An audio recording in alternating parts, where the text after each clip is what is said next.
Well,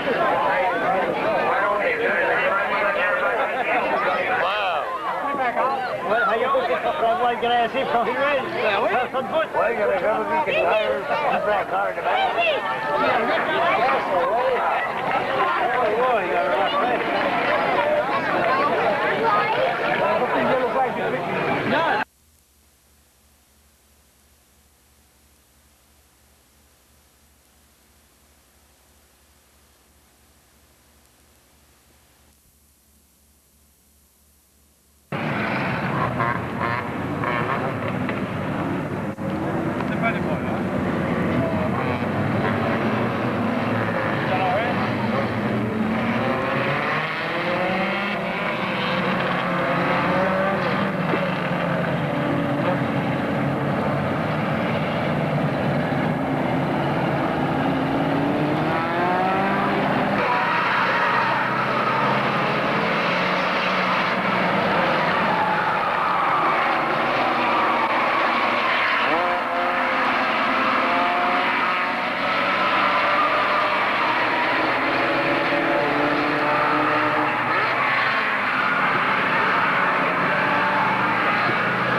racetrack.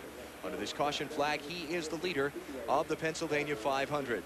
And that is not the ride Mark Martin expected to have today. Mark, one of 3 drivers out of the event early with engine failures. Mark went out at lap 25, Sterling Marlin at lap 31, and now John Andretti at lap 41, all with power plants that have failed in the opening 100 miles of this event. That's Robert Yates right there, Dale Jarrett's crew chief, car owner.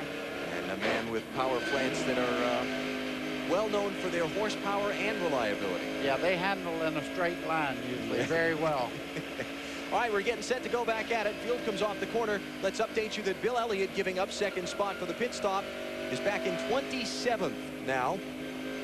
Stacy Compton came down pit road. Michael Waltrip was in, Brett Bodine, Dale Earnhardt Jr., Dale Earnhardt, Ken Schrader. Just some of the cars that stopped under this caution, and the green is back in the air.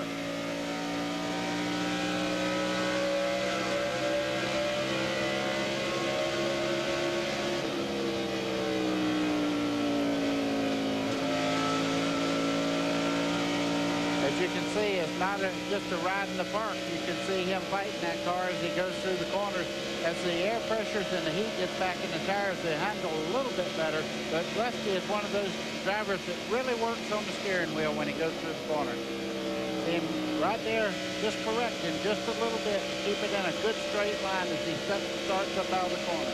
Now, you notice Rusty did not shift into 4th gear on that long pond straightaway that a lot of the others have been. I've noticed 2 or 3 of the cars that are already out of the race today are the people that have shifted 4 times around the racetrack. Rusty shifts just past the start-finish line here. Watch him jerk it right there, and as he starts down into turn 1, he'll shift back again. While you watch Rusty lead Jeff Gordon and Jeremy Mayfield, we are just past 100 miles. Let's take a look at the full field in the upper left of your screen. Wallace, Gordon, and Mayfield are the top 3. All have led laps earlier in the event. Ricky Rudd has had a very nice day so far. He's moved up from 14th starting spot. And Steve Park solidly in the top 10 all race long. He started 10th.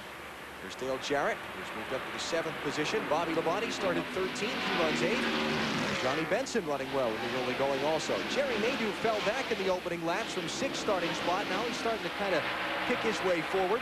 There's Tony Stewart, the pole sitter. His car ill handling in the opening segment of this race. And now he is trying to pick his way back after losing ground early in the run. Ward Burton started way at the back of the field. He started in 37th position. He's up to 16th. And now we're going to start to get back into some of those who made the top off the fuel pit stops under this caution, like Michael Waltrip, Kenny Wallace, and Ed Berrier, and Dale Earnhardt, and so on. Earnhardt had a lug nut get hung on a pit stop earlier, dropped him way back to 28th position at the time. And now he's trying to make up lost ground from there. Again, just the 3 cars out of the race. Andretti, Marlin, and Martin all out with engine failures. The 3 cautions that we've had have all been for those problems. And that is the way things stand here just after 100 miles in this Pennsylvania 500. How many times in races this year have we seen this scene? Rusty Wallace leading early in the event, leading lap after lap after lap, only at the end to go home disappointed. It has been the talk of the garage this weekend. Shirley around the Penske car. What strategy do they need to use in order to close the deal today, in order to finally win when they have the very best race car? They have led more laps and more miles this year than anybody, but just 1 win so far. The most recent retiree in the event is with Mike Hogwood now. And it's John Andretti, who had motor problems qualifying, motor problems today. What is it about this racetrack that is so tough on these motors?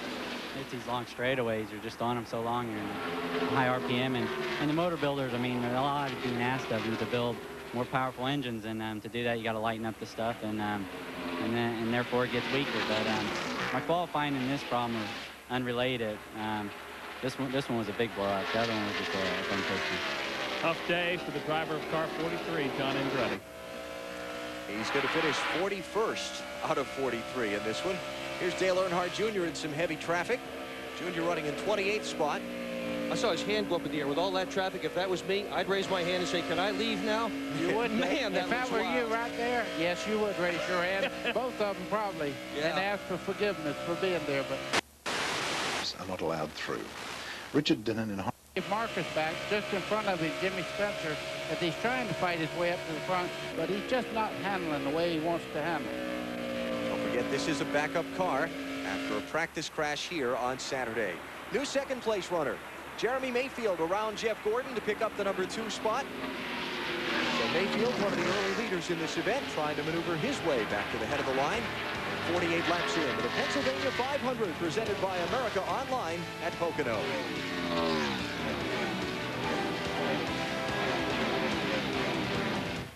Listen up! You first-time jumpers, you got a few butterflies. That's okay. Follow my lead and enjoy the ride. Oh, by the way, there's ice-cold Budweiser's waiting back at the ranch.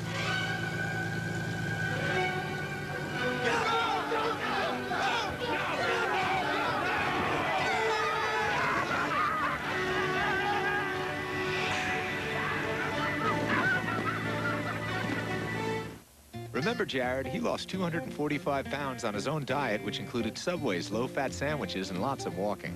Well, it's been a year, so let's see how he's doing. Looking buff, Jared. Way to go, Jared! I guess that answers our question. Thanks to 7 Subway sandwiches with 6 grams of fat or less and laying off the burgers and fries, Jared's looking pretty good. He's still a Subway fan and a true inspiration to dieters everywhere. Subway, the way a sandwich should be.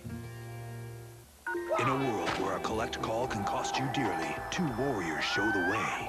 1-800-CALL-ATT presents Dialing Dragons. The rates are low, but the action is sky high with 1-800-CALL-ATT. Very clever, but perhaps you forgot. Light of the... You'll cry, you'll dial 1-800-CALL-ATT. You have saved big bucks, my son. The student has become the teacher. 1-800-CALL-ATT. That phone's everywhere. You know, Robert Yates, Todd Parrott, the whole 88 team, they're not just people I work with, they're like family to me. Families are real important in NASCAR. My father got me into it, and now it's my turn. Hey, can I borrow the keys to your car this weekend? No. Families are great support, but I compete with my brother. So do the Burtons, the Wallaces, we all want to win. Hey, look, I love my brothers, but I'm not going to let them pass me on Sunday. This is NASCAR. Dad! No. Don't forget to log on to TBSSuperstation.com during today's coverage of the Pennsylvania 500. Got all the in-car cameras up there for you. That's TBSSuperstation.com. 51 laps complete in the event. Now let's go downstairs to Ken Squire and Jerry Glanville. I've got 127.5 miles done here, Jerry. And you've got Wallace and Mayfield up in front out of the same racing stable, looking very strong right now. Well, you know, in qualifying, I went down to turn 1 just to see who drove it in the deepest, and it was Wallace was the deepest. And guess who was standing next to me? Michael Kranifis. He was down there to watch Mayfield, and Mayfield took it into turn 1, the second deepest. So there they are sitting in 1-2 spot. But that's what they were checking to see who went the furthest down on that 14-degree banking. There you see them, first and second at the present time, with Jeff Gordon maintaining third. And just behind them, Ricky Rudd into number 28, running in fourth. And there's quite a story developed on Rudd's car in the past couple of days. Well, it was funny. Ricky Rudd, after happy hour, they were not happy with the Robert Yates motor. They said it doesn't feel like a Yates motor. So this morning at 8 o'clock in car number 28, they put a brand new Yates motor in there, and I bet they're glad they did that now. It's just staying there. Looks like he's stabilized and wants just to hang on to these front 3 guys. He's been running 4th, 5th, and 6th for some time. There you see Jeff Burton in the number 99, who's also having a good ride thus far this afternoon. And Jeff Burton, he's in a Roush car, and as we sit here and watch these people shift, the Roush motors shift first. So they have. Now, when you say they shift first, up here at the start line, you mean? Yeah, at the start-finish line, they're the first ones to shift. So that tells me they're not taking them to the high RPMs that the other motors are going to. A lot of them are shifting about 500 to 600 feet beyond the start-finish line. And yesterday, in the training periods, morning and the happy hour, you could see them working very hard to try to find just the right spot. And then they marshal their troops, and they all seem to hit the same spot. And one thing about the Roush motor, they got the low torque. So the Roush motor torques it off, and they shift their... Take a look at Steve Park running here in 6th. That car number 1 looking for a good day. It hasn't had many this season. And following him is Jarrett in the 88. And remember, he has only won once this year in that number 88 and hoping to make some ground today in that point standing battle. Up in front, coming into today, Bobby Labonte, and Earnhardt was the story there, closing to 45 points in second place. And he's back in 17th right now and closing up on the field. Another guy I'm really impressed by is Matt Kenseth. He stays right around 10th or 11th with that number 17. You're riding with the leaders down this 3,700-foot straightaway, longest one in Winston Cup racing, up on the 14-degree banking. And here's Tony Stewart in. Stewart making a surprise stop on pit road. Well, they're doing the, we can see outside tires and getting the windshield. I don't know if they're going to do 4 tires, but he's had a vibration in that car all day. The pole sitter set a new record for this race in qualifying. On pit road, left side's coming on to Tony Stewart's car. One of the last cars to attempt qualifying. And the weather had cooled just a little. A slight shower had rolled across the Pocono Mountains. Now he's rolling back out on the pit road, but he'll come from the rear of the field. And right now, when you talk about rear of the field, you're talking about 39 cars in the lead lap. And you can see him coming out here, Ken. He's going to have to hustle because here comes Wallace bearing down on him. And look at Wallace and Mayfield. 2 guys that will take it into turn 1 as deep as anybody here. There's the downshift after he slowed the car down. He will not downshift to slow the car down. Use the brake all the way going in. Let's go to Mike Hogwood on pit road. The problem with Tony Stewart, he felt that he might have a tire going down. It was getting very, very loose. They told him to come in, and it was the right rear tire. Indeed, it was getting flat. That's the reason for the stop for Tony Stewart. So he is on the tail end of the lead lap, and it's going to be fun to watch him try to cut the mustard as he fights his way back through the field. What about the first part of this race, Jerry? They're launching engines out here like frisbees in the park on a Sunday afternoon, 3 in about the first 100 miles. Well, I think what you have to do is qualify with your light crank. But if you really want to finish this race, they're going to have to go back to heavy interior parts, and that means a heavier crank so you can finish the race. So Stewart runs on the tail end of the lead lap, and just about 25 car lengths behind. Here come those leaders, those Fords of Wallace and Mayfield. Behind them, Gordon. Then you have Rudd, Burton, and Park in the top 6. Dale Jarrett line there, and Benson in the number 10-8, sustained in the 8th position. And one thing, we're watching Mayfield here. Cranifis told me yesterday the difference in this race team is one guy, and that's the driver. They said Mayfield now not only has confidence, he has the right to direct the crew on how to correct the car. He didn't have that before. He's the only guy that can make a correction on the car, and they think Mayfield has really grown into something special. So what does that mean? Did they change the crew chief or something? Yeah, they changed the crew chief because Mayfield had to call the shot to get the car like he liked it. And Michael Cranifis says Mayfield knows by the seat of his pants what the car needs, and he says, I feel we wasted 3 years. Now we're on the right track. And he knows by the seat of his pants how to move around turn 4 and move the Intimidator out of first spot as we saw in June. We'll be back with more in a moment.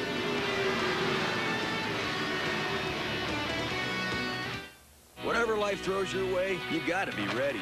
No sweat. You got Speed Stick Clear Stick Antiperspirant. Unlike gels, Clear Stick goes on dry to keep you dry. And dry, clearly, is the whole idea. Speed Stick Clear Stick.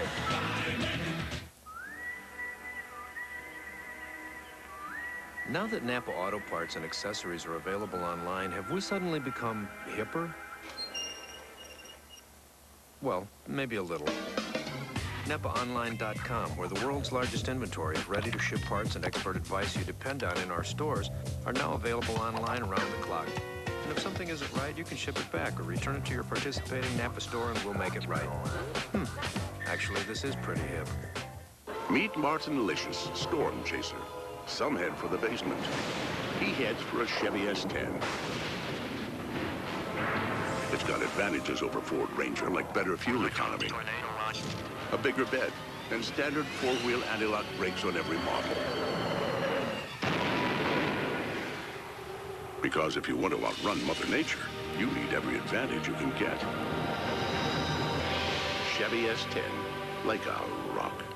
Whatever life throws your way, you gotta be ready.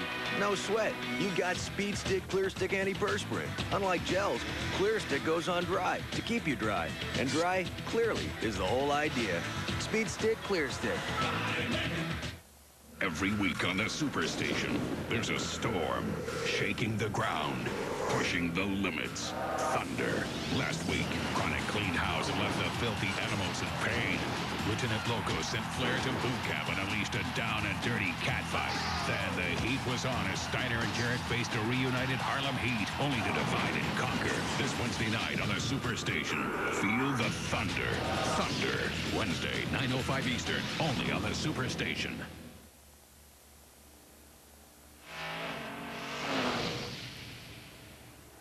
Back at Pocono Raceway, this was just a moment ago. Third position about to change hands. Ricky Rudd continues his march toward the front. As he goes by Jeff Gordon down, he just had a great run up out of the corner there, coming down through the third turn. You can see down the front straightaway, great horsepower.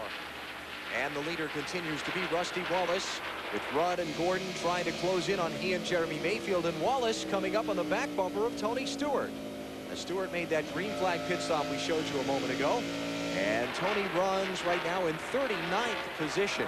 Rusty's going to have to pit in about 10 laps. They just told him over the radio. So Stewart's in a pretty good position here, at least potentially. That may not be as disastrous as it looked at the beginning, because if everybody else in the lead lap has to pit coming up shortly, it could be all right for him.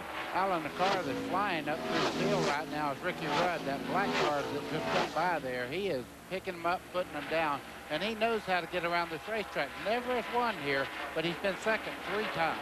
And finished third here after some damage in an incident with another car in the race at Pocono 5 weeks ago.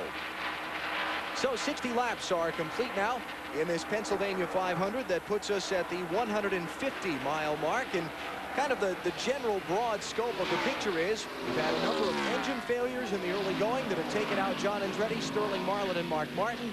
And we've had, through those cautions, some different people playing some different pit strategies.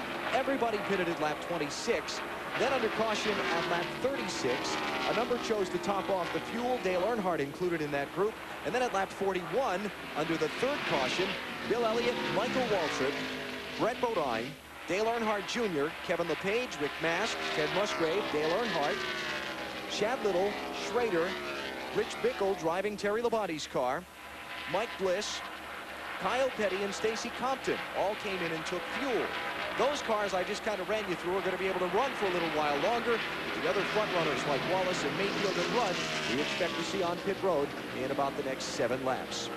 Pit stops coming up when we come back to Pocono. Rusty Wallace leads the Pennsylvania 500 presented by America Online.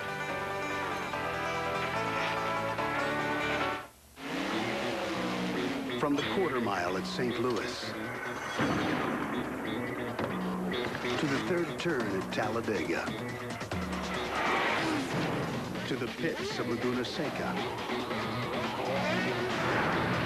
Wherever innovation is the margin between win and lose, the pros reach for the same tools you do. Craftsman, the official tools of CART, NHRA, and NASCAR. Go to freeinternet.com and see my exclusive interview with Shaquille O'Neal. It's a great interview, right, Shaq Diesel? Right, Bob. You don't want to miss it, right, Shaq Daddy? Right, Bob. It's probably the best interview of all time, right, big fella? Right, Bob. Remember, it's only at freeinternet.com. Hey, I used to follow your nicknames? I think so, Babaloo. I love it when he calls me Babaloo. I love you, Bob.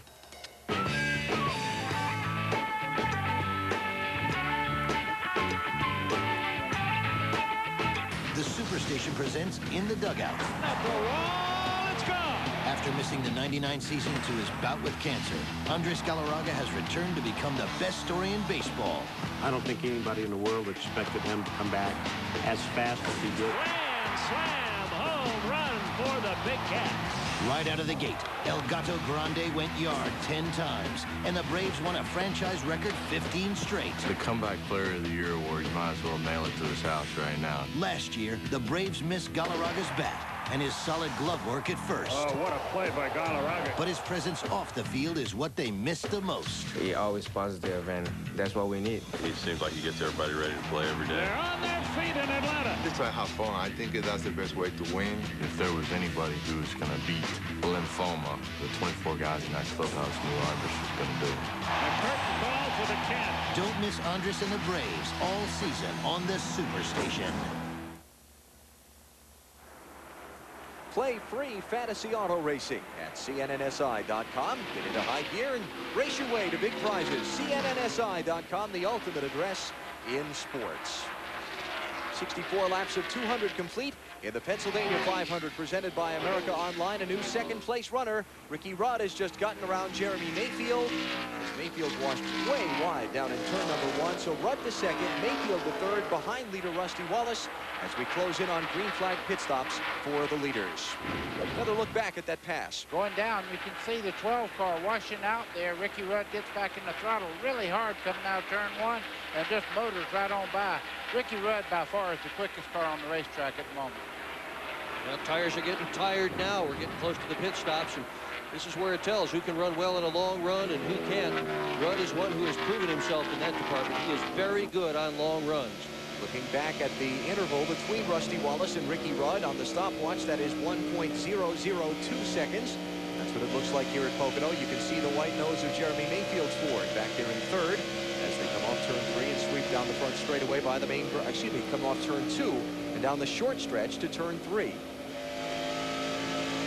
A little farther back, you can kind of barely make out Jeff Gordon's Chevrolet, 4th in line, and 5th place Jeff Burton. Kind of a little perspective there on how the top 5 run. There's Dale Jarrett way back in 6th place. He's a good 3-4 seconds behind 5th place Jeff Burton. There's the look ahead from DJ's driving seat. And out the back deck, looking towards 7th place Steve Park and 8th place Johnny Benson. Well, it's a nice run for Benson in an unsponsored race car. Doesn't know if he's going to go much beyond this. Their team has just been purchased. He certainly has this race, obviously, but Brickyard next time may be it for that team for the year. Mayfield dropping back. Jeff Gordon went by him just a second ago to take over third. And Mayfield needs that pit stop. Yeah, and it's coming up very shortly. On the upper left, the numbers you see on the right are the distance in seconds behind the race leader. And the drivers are on the racetrack. On the lead lap, just about everybody. All the way back to 38th spot, Tony Stewart, as Mayfield's about to lose another position. Handling really falling off on his car as they close in on the pit stop. Alan, they reported earlier in the race, he's really good on fresh rubber, new tires on the race car, but as it starts to go away and the tires get hot, the race car loses a lot of grip coming out of the corner. The back is extremely loose on that car. Rusty Wallace has just heard, as has Mayfield, next time by, come on in. And Wallace and Mayfield get some of the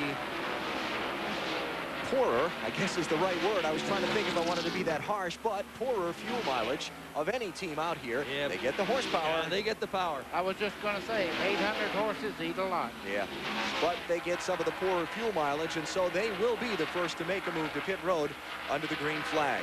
Whoa. Not going to be this time. No, Rusty was very loose, though, as he entered the straightaway there.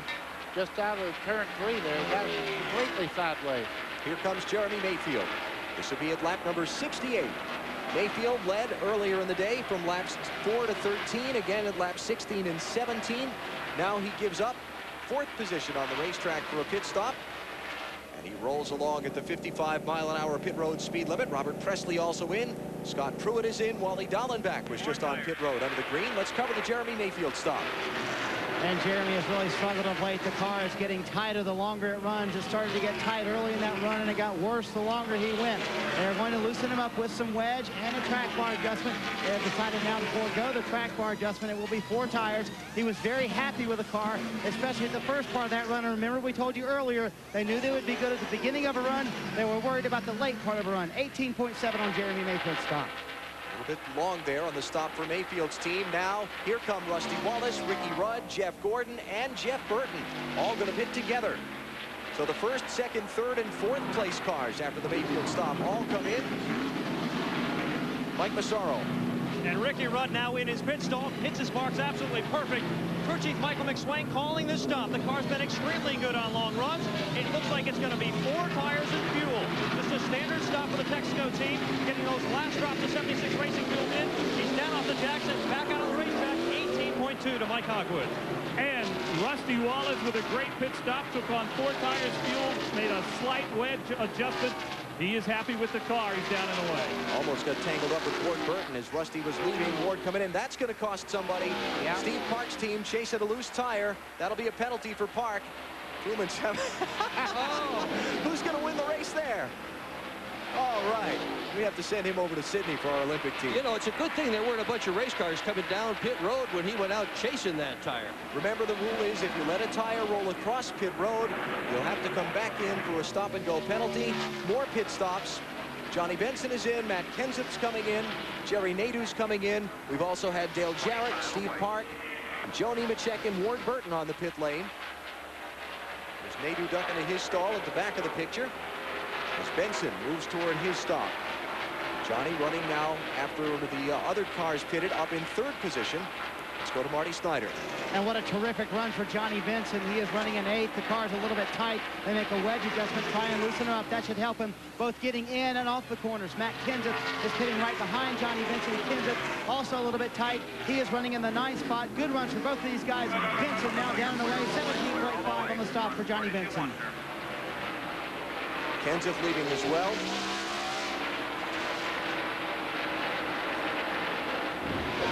Here's a look at what happened on the Steve Park car.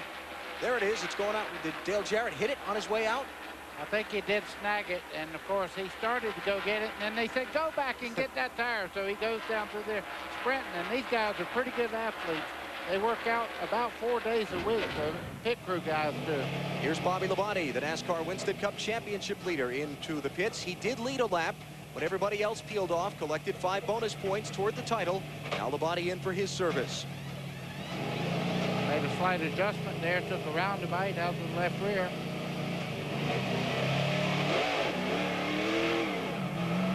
It's a bit of a surprise to take a bite out of the left rear at this point. This racetrack is not noted for that, especially. If you ever want to know whether they're taking it in or putting it in or taking it out, clockwise is putting bite in the car. Counterclockwise, of course, takes it out.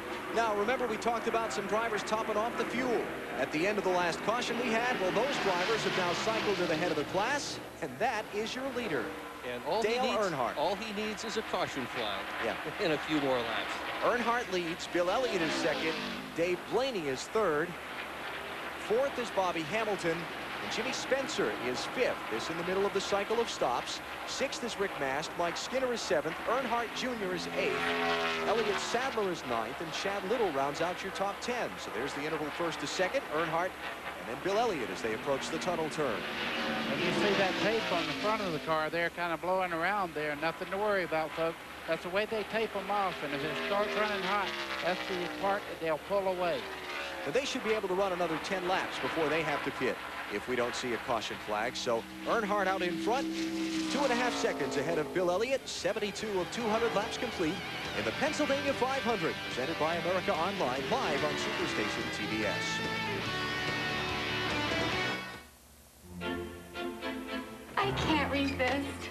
You have no idea what your work means to me. What does it mean to you? When somebody out there knows what it's like to be in here. Oh, God. How do you write women so well? I think of a man, and I take away reason and accountability.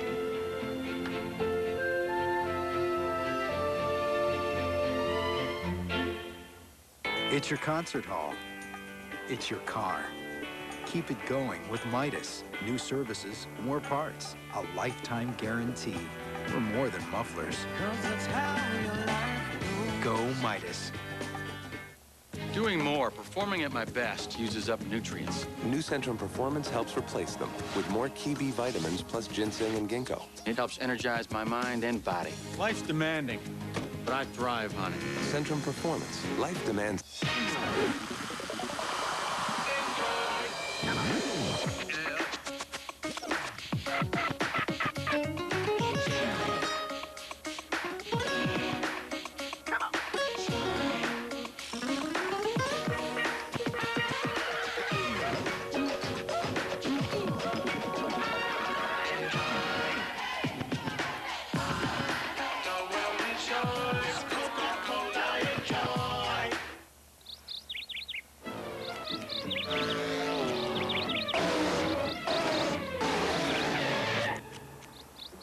You missed a spot. Presenting The Day at the Gordons, where racing champion Jeff Gordon and his wife Brooke eat new Fritos Chili and Scoops. A hearty cup of chili and loads of Fritos corn chips. It's fast, it's filling, it's Fritos. Perfect for people on the go. New Fritos Chili and Scoops and Sloppy Joe and Scoops. Nothing goes faster. Back at Pocono under caution in the Pennsylvania 500, up in turn 3. That's Mike Bliss in the center of Jeff Gordon and Stacy Compton. 3 don't fit in that place up there. You can see Mike No, Bliss going round there. Very lucky that nobody else got involved. No, they don't. As a matter of fact, I don't know that I've ever seen anybody successfully race 3 wide off that corner. Well, Jeff Gordon was on the bottom. He certainly couldn't go anywhere, and Stacy Compton was just caught on the outside there, and they made contact, he and Bliss, and around went Bliss. So caution is out. This is the 4th yellow flag, and the pace car picking up leader Dale Earnhardt. I don't think the caution is a particular hindrance to anyone, because it doesn't appear that anybody was caught a lap down through the pit stops that they made a moment ago. But it will allow Earnhardt and Bill Elliott and Dave Blaney and so on to stop and kind of get back in sync. Almost a free pass. They make their pit stop under the caution flag. Yeah, they do that, but Earnhardt, just talking to his crew on the radio, said that he really didn't need it just then. They really would have liked to have that caution occur a few laps down the road when everybody has it. This time, those fellas who had pit earlier, they're the ones who are going to be all by themselves on pit road, most likely. Now, if you're the crew chief of the guys who did just stop under the green, you've got an interesting choice. Do you come back in and get a few more, another gallon or 2 of fuel, or do you stay out and take the track position? Because now you're behind Earnhardt and Elliott and all those other guys. So, for example, Rusty Wallace, he's in 18th position right now. Does he stay out and move up to the lead when everybody else pits, or does he come in and top off the fuel tank? That's why the crew chiefs are so well paid. those are really tough decisions, and they very often make the difference between winning and losing one of these races. It's not just getting the race car to go fast and having a great driver and great pit stops. It's strategy. Earnhardt's strategy, pit for fuel and 4. Well, let's see. Bill Elliott's coming in with him. Dave Blaney just behind there. The front 17 are going to pit, and it looks like Jeff Burton is going to stay out. Rusty is going to come in. Gordon's going to come in. Rudd's going to come in. As you look at the top 3 at the caution flag making their pit stops. Marty Snyder. And Dale Earnhardt is in. He is just a little bit tight. They debated on an air pressure adjustment. They decided not to make the air pressure adjustment. 4 tires and fuel only for Dale Earnhardt. Bill Elliott is also in. He is also tight. They are going to make an air pressure adjustment. Down 1 pound on the right front for Bill Elliott. 4 tires for Bill Elliott. 16.2 on the stop. Good work there by Elliott's team, a 15.8. A lot of conversation on the radio between Rusty and his crew as to whether to stay out or go in, and at the absolute last second, Rusty said they're all going in, they're all going in. He chose to go in. They took just 2 tires. Almost everybody else took 4. So you see Rudd and Rusty coming off pit lane now. Staying on the racetrack were Jeff Burton. And let's see who else is still out there. We've got Dale Jarrett stayed out, Steve Park stayed out, Benson, Bobby Labonte, Matt Kenseth. Those drivers stayed out, and about everybody else came down pit road and got a top off of the fuel, if you will, and most another set of tires. Now, on the last pit stop, the green stop we showed you a minute ago for Steve Park, we showed that tire getting away from his team. I want you to watch on the right side of your screen as Dale Jarrett leaves his pit. There it is, Jarrett hitting the tire from Steve Park's car. Mike Hogwood has more on that for us. Mike? And because Jarrett's car hit the tire, there was no penalty assessed on the Steve Park team. They looked at the tapes, did NASCAR, and decided that was just a pure accident. So the rule about the new tire rule did not go into effect as far as giving the Steve Park team a penalty. And the reason that it was not a problem for Jarrett hitting that tire as far as the rule is concerned is because the tire was back around the car. Right. The rule is that if you draw a line through the center of the pit box, when the crew leaves the right side of the car, all the tires have to be on the inside of that center line. And the tire was on Park's car. It still got hit, but it was on the inside of that line.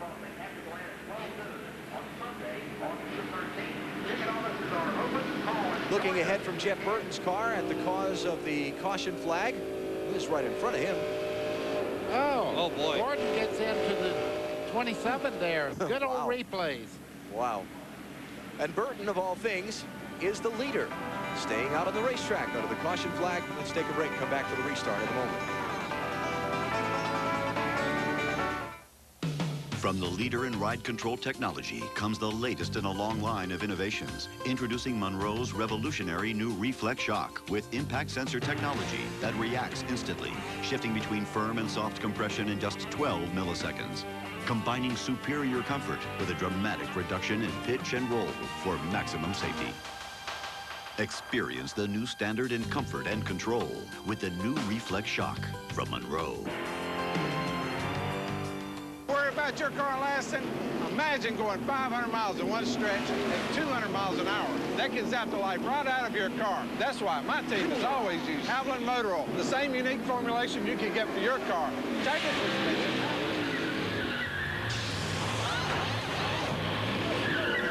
That's the kind of protection I'm talking about. Why aren't you guys working? Buy 12 quarts of Haviland Motor Oil and get a free U.S. soccer cap. Hurry, it's a kick. Only from Haviland.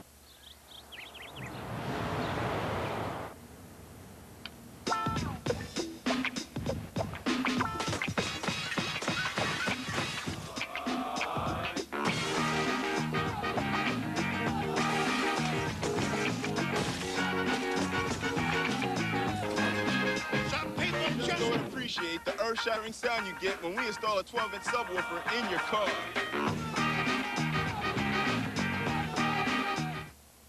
Hey, Bill Duffy, what's on your plate today? Grandpa, look who's here.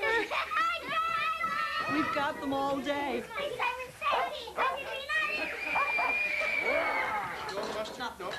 can I have a pickle? Even on days like this, even after the heartburn strikes, it's not too late for Pepsid AC. Because Pepsid AC controls acid before, during, or even after the start of heartburn. Now they're having a great time. No matter what's on your plate, today should be heartburn-free with Pepsid AC. Bubba, it's great hanging with you guys. I love you, man. But what about me? I love you too, man. More than me? No, man. No, it's that whole wheat thing, isn't it? You just love that sweet frosting, don't you? You're confusing me, man. I can't choose. You don't have to choose sides. You can have it all with Kellogg's Frosted Mini Wheats. Now in honey, too. See, you do like him best. Chill, baby. I got you covered. TBS's coverage of the Pennsylvania 500 presented by America Online. Coming to you live this afternoon from Eastern Pennsylvania. Note the right front fender on the Jeff Gordon car. Come back to that in just a second. First, why didn't Jeff Burton stop on this caution flag and top off the fuel like about everybody else did? Marty Snyder has a report. Well, let's ask his crew chief, Frank Stoddard. Frankie, why not pit? Well, track position, we'd been running fourth or fifth most of the day in the X-Side car, and Jeff done a great job, but really, we only had 4 laps on our tires. Fuel mileage wasn't much of an issue. It may be a little bit of an issue if it goes green from here, but I was going to take that gamble. He's had a good car all day long, and track position so key these days. Let's go to Mike Massaro. Well, guys, Robbie Bloom is sitting atop the pit box, and Jeff Gordon involved in that last altercation. Robbie, how significant was the damage on the car? That's not real bad. The worst part is we banged in the right front fender a little bit. The guys got it out pretty good on that pit stop. Might have to work on it a little bit more, but we'll be in good shape. We'll have to see what we got here. Guys, on the last pit stop, they checked the right side, pulled away a bit of the fender, and changed right side tires.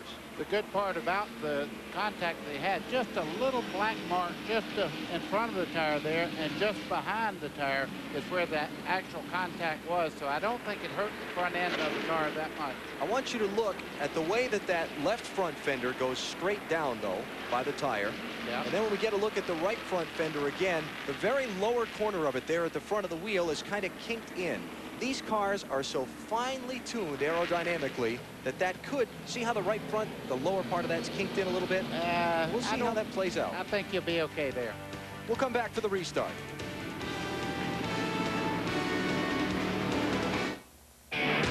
She's a real beauty, and she never bugs you about spending so much time with the guys. She never complains about you watching football. She thinks a little gas is a good thing. Maybe she isn't a she after all. Here's to the perfect relationship. Here's how to keep it that way.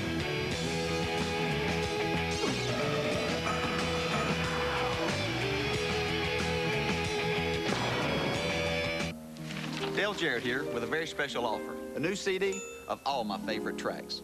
Immerse yourself in one of my personal favorites, the melodic grandeur of Daytona International Speedway. The dulcet tones of Lowe's Motor Speedway.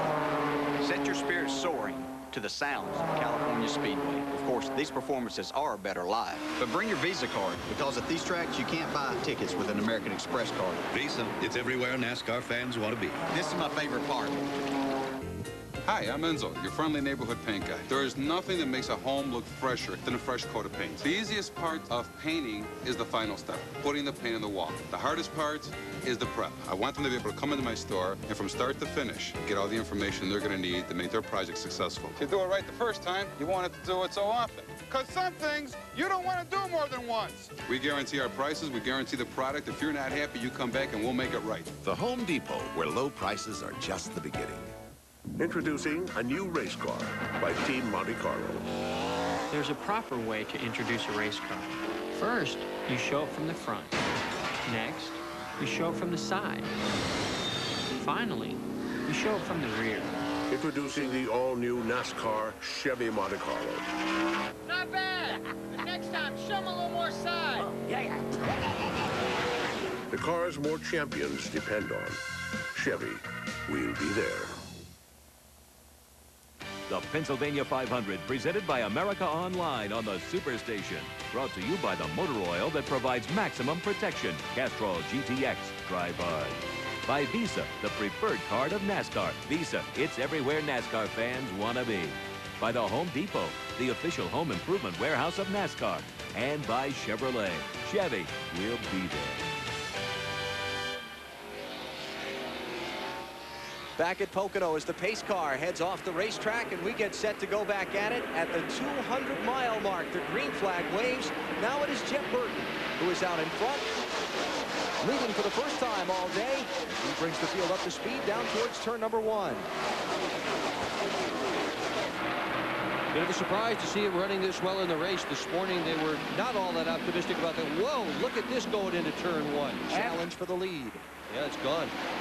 And looking right there in 4th place, Johnny Benson in that solid white car. No sponsorship, but he has been amazing this year as he goes by Steve Park down the back straightaway, trying to get in the 3rd spot. Dale Jarrett to the point. Not yet officially, not till he comes back to the start-finish line. And we've seen here at Pocono 2 and 3 lead changes in a lap before. Trust me. He's spurring that boy pretty hard right now. We're talking about Burton's car. The problem that they've had with it here since coming to Pocono is it just doesn't want to cut in the middle, and no matter what they did to it, they couldn't get it to go through the middle of the corner, and that will really hurt you here at this racetrack. Here comes Rusty Wallace. He was one of the cars that stopped a moment ago under the caution. Remember, the first handful did not. Jarrett, Burton, Park, Benson, Bobby Labonte, and Matt Kenseth stayed on track under this last yellow. Ricky Rudd was first off pit road of those who did stop, and he runs in 7th position, trying to jockey his way through. And Dale Earnhardt, Rusty Wallace buck jacks in down the back straightaway. Now Rusty looks to the inside towards the tunnel turn here. This would be for 9th position. And by. Now, maybe not for long. Here's Earnhardt going to come back on him off the tunnel turn. He's feisty. How many times have we seen that here at Pocono? And everywhere else. Earnhardt just cannot stand to be passed. If a drive, oh, look at the wiggle in that 3. Fella gets by Earnhardt. He's almost certain to see Earnhardt trying to get back by him. His teammate right there is actually pushing him down the front straightaway. That's contact at 200 miles an hour. That's fine as long as the front wheels are straight, but you have to start turning those wheels into the corner. He better be back off you. Pretty brave stuff. Earnhardt goes wide off the corner there, but gets good drive off the corner. He's still working on Rusty Wallace as they go down the back straightaway. Rusty is 9th, Earnhardt is 10th, Skinner's 11th. That's Bill Elliott, front of the frame there. He's in 8th position. And you see Ricky Rudd just sneaking out of the picture. Rudd in 7th spot. Rudd the first of those who made pit stops under this most recent caution. We just passed the 200-mile mark now. Let's take the entire field and show it to you in the upper left of your screen as Dale Jarrett is out in front now, the 8th different driver to lead laps in this event. Johnny Benson, spectacular run. so far here today. We'll talk more about Benson's team in a minute and the situation that surrounds them a little more in detail. There's Bobby Labonte, the championship leader, having a solid run, and Matt Kenza up into 6th position. Rudd been very strong all race long. Rusty Wallace led the first 3 laps of the race. Then from laps 40 to 69, Dale Earnhardt shuffled all the way back as far as 35th when a lug nut hung on a pit stop earlier. Then came all the way back up to lead. Now he's trying to pick his way back up through traffic. Bobby Hamilton started way back in 38th position. Earnhardt Jr. started last in the backup car. Brett Moran and Michael Waltrip having solid days. You watch Earnhardt Jr. try to pick his way up another spot. And really the story as we look through the rest of the field would be those you'll see on the very last page of our 200-mile rundown. John Andretti, Sterling Marlin, Mark Martin all went out in the first 100 miles of the event with engine failures. Their problems a result of the first 3 cautions of the 4 that we've had in the race. The 4th one for a Mike Bliss spin at lap 76 off turn number 3. I hope whatever that was on the racetrack was something soft, but there was debris on the racetrack down the front straightaway there.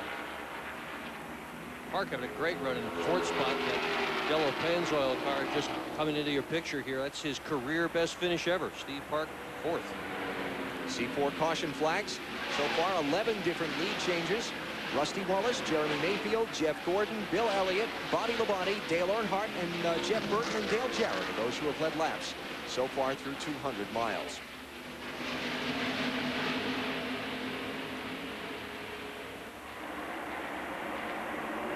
We talked in our pre-race coverage before today's race that Pocono's tough on engines.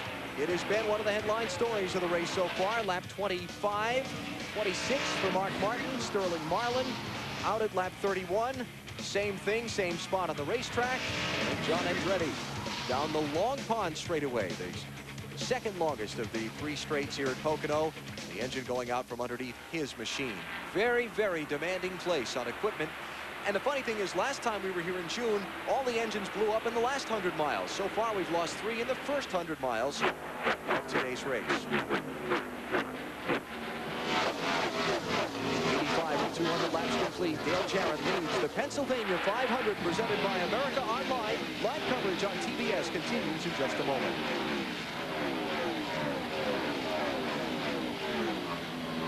Call it a bonanza, an extravaganza. It's how you save on tires. Now at Pep Boys, all 35,000-mile tires are 4 for only $99, and all 70,000-mile tires 4 for $169. Pep Boys. Cars like us. People love us. Wherever you go, there's a neighbor close by who can fill you up when you're running a little low. Just look for the sign. Gas, food, and conversation. Citgo. See you around. Tom Green here at Muscle Beach with some big, tough weightlifters. We're going to show how new Right Guard Extreme Sport works even under the most extreme conditions. Back, stop! Run! Oh no, the kid is going to get you! He got ya! Look, extreme protection against odor and wetness. Goes on clear and it doesn't quit. New Right Guard Extreme Sport. Get extreme. Get Right Guard. Ouch. Thursday nights on the Superstation, it's movies for guys who like movies. Each week, join hosts George and Karen for all the stuff guys like. Cars, women, fights, and explosions. And none of that touchy-feely stuff. It's movies the way guys want them. Welcome to Movies for Guys Who Like Movies. All right, George, let's go. Get it, boys. Bad boy. Ladies and gentlemen, I am driving a hovercraft. Yeah. Feel the breeze.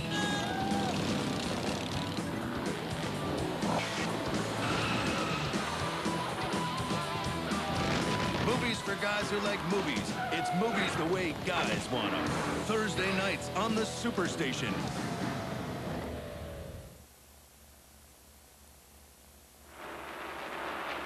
Back at Pocono Raceway as TBS continues its coverage of NASCAR and the NASCAR Winston Cup Series. Here come the leaders off turn number 1.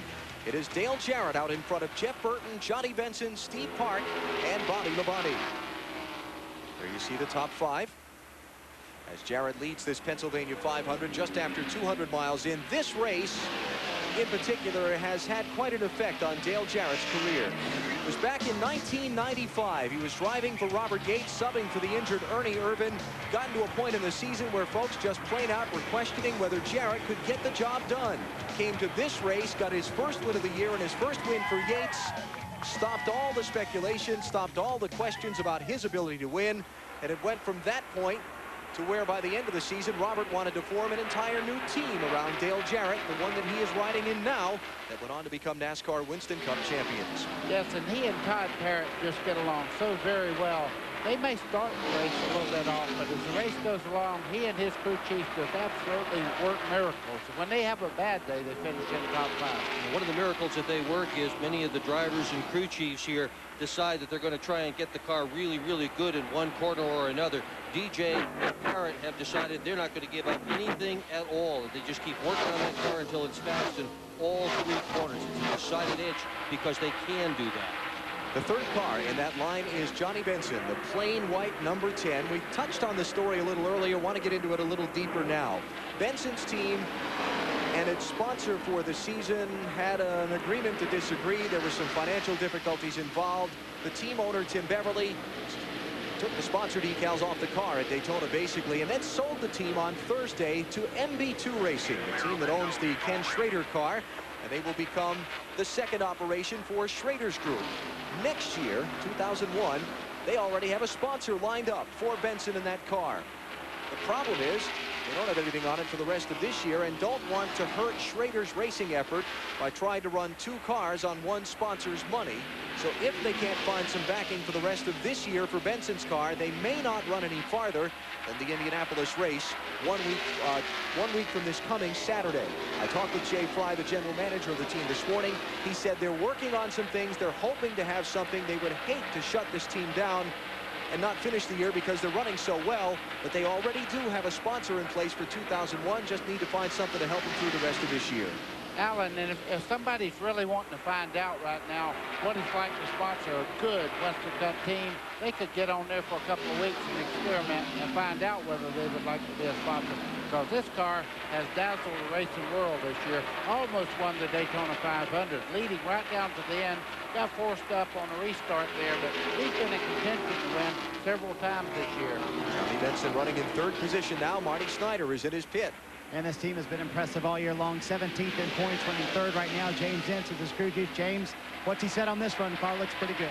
Well, right now the car is pretty good. I think the only trouble we've really got right now is that the car's white, don't have a sponsor on the hood. So we're trying to be patient at the moment and to keep ourselves in a position at the end. We're in our gas window, so if it goes green, we're pretty happy with what we got. And remember, in June, he ran in the top 10 most the whole day, and then he had a blown engine there at the end of the race. But Johnny told me this morning, you watch, we're going to surprise some people today. Johnny Benson having a great run here at Pocono today in 3rd position after 200 miles of the 500. Got his first career top 5 here at Pocono and has consistently been a strong racer here. But look at his battle for the lead right now between DJ, Dale Jarrett on the 88 car, Burton right behind him. Burton has been trying to size him up. He's run up and down on the racetrack trying to find some place that he's a little bit faster than Jarrett. So far, he hasn't found it. Jeff Burton particularly been running high down in turn number 1. That was the 2nd corner, the tunnel turn, if you will.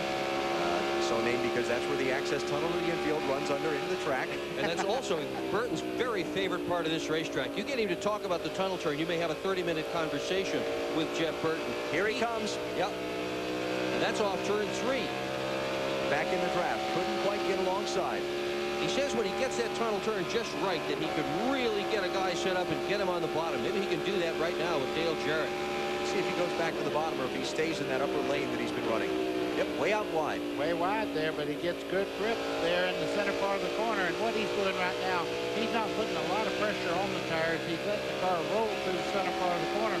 You see what great runs he gets coming out of the corner, though, by running that higher line. Here comes that number 2's corner.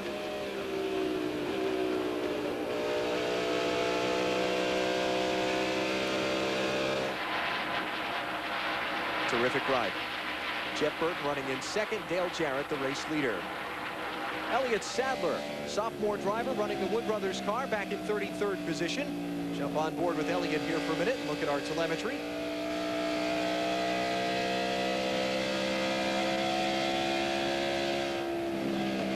short not so straightaway. bad. Yeah, that's not so bad. 8,100 RPM. That's kind to the engine. We'll see what happens at the end of this straightaway. Yeah, that was between turns 2 and 3. Here comes the tough one right here. Yeah, this is where they really wind him up. Let's see if we see the number 9 for 9. Yep, there it was. Just a little flash. Look at the miles an hour over there, though. 196. Yahoo! And you wonder why we have a lot of engine failures at Pocono. That's it. So Dale Jarrett continues to lead. Jeff Burton, Johnny Benson, Steve Park, and Bobby Labonte. 94 laps completed, approaching halfway in the Pennsylvania 500. Wednesday on Ripley's Believe It or Not. What's it like to work 600 feet under? A mind-reading dog and the unthinkable is caught on tape. Ripley's Believe It or Not. Wednesday at 8:05 Eastern on TBS Superstation. Believe it. Next Sunday, a Superstation premiere. Holy cow! I'm in the movie!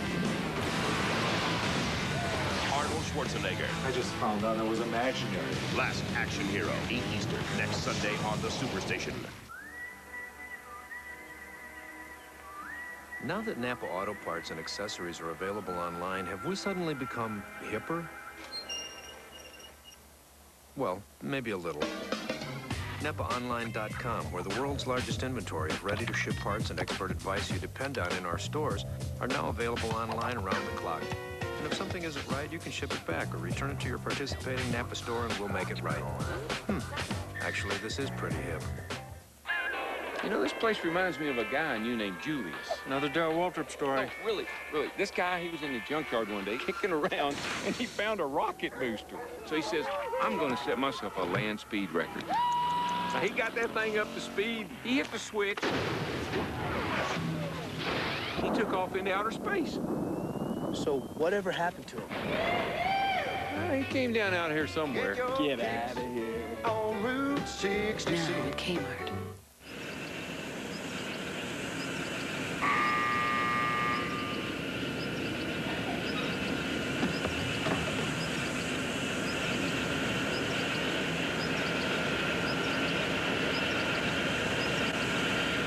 Make sure your important items are expertly packed and shipped at one of our many convenient mailboxes, etc. locations. Mailboxes, etc. We'll take it from here. Need moving supplies? Find everything you need at your local mailboxes, etc. Back at Pocono Raceway with a sellout crowd looking on. The Pennsylvania 500 presented by America Online. Maybe engine failure number 4. Kyle Petty is slowed on the racetrack. He is coasting around. That is out in turn number 2 or inside of turn 2. They're trying to communicate with him and get him to turn in off the racetrack somewhere on the backside because he'll never make it back around to pit road without power. That was a bad sign when the guy on top of the war wagon there in the pits was putting his radios up in a plastic bag. That's pretty much it when you see him doing that. And Kyle's gloves are off as well. They're all done. And he made the turn in behind the guardrail on the short straightaway between the second and third corners, and so we will stay under the green flag. Now, Jeff Burton has been all over Dale Jarrett trying to get the lead. He's going to try it again off turn number 3. Got a great run. He did this just a little while ago. He got all the way up, took the lead by the flag stand, but going down in turn 1, Jarrett just powered right back by him, just like he did again. Well, Burton just can't stay down in the bottom. Let's go back to the race for the 5th and 6th positions. Dale Earnhardt trying to power his way back up through the field. He runs in 6th behind Bobby Labonte in 5th. Ricky Rudd is there in 7th. He got by Ricky Rudd just a little while ago, but Earnhardt has really turned it up a notch for the last little bit.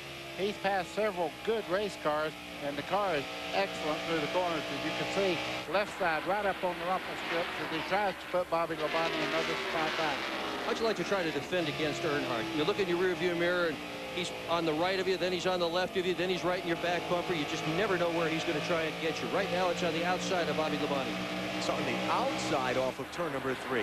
That's not something we see often here at Pocono. No, and he made his stick. He pulls right on by. But, of course, Bobby Labonte leading in the points right now. I'm sure he has the big picture in mind, but so does the guy just in front of him.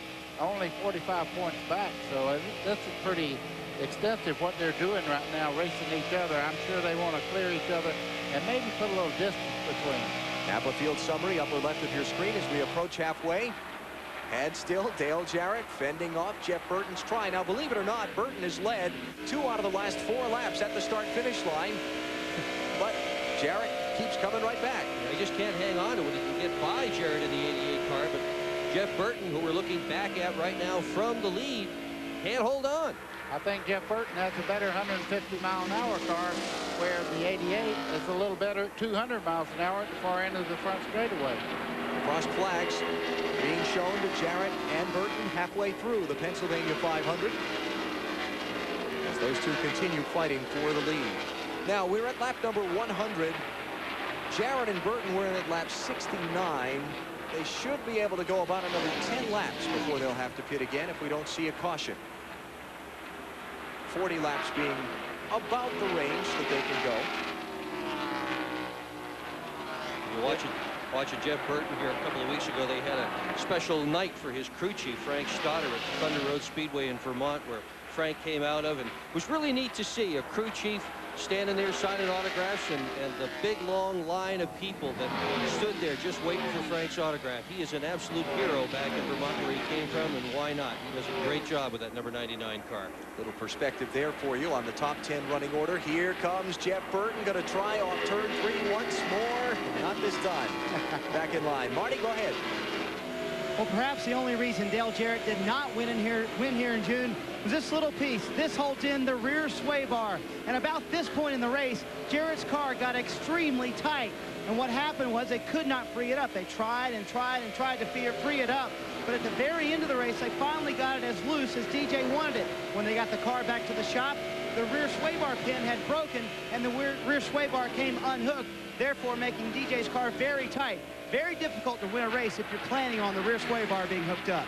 You better believe it, because that changes the roll center of the car. And I imagine he had not only 2 hands, but both his feet were up on the steering wheel at times there near the end. Looking at Dale Jarrett's record here at Pocono Raceway, and it is indeed a very good one, particularly in the recent years. Jarrett's last Pocono finishes are this: 3rd, 3rd, 1st, 3rd, 5th, 3rd, 2nd, 2nd. Not bad. Wow, that's pretty good. Here's a guy having a terrific day, Steve Park, driving the Dale Earnhardt Incorporated machine, starting 10th. He's running 4th. He's been in the top 10 just about the entire race. I'm looking at Earnhardt's back bumper there. It's got a little bit of damage on it. Somebody's been pretty hard into the back of him there. Just in front of him, he owns the race car that he's trying to catch right now, Steve Park's car. Been a pretty solid racetrack for Steve Park across his Winston Cup career. He's finished no worse than 15th in his 3 starts here.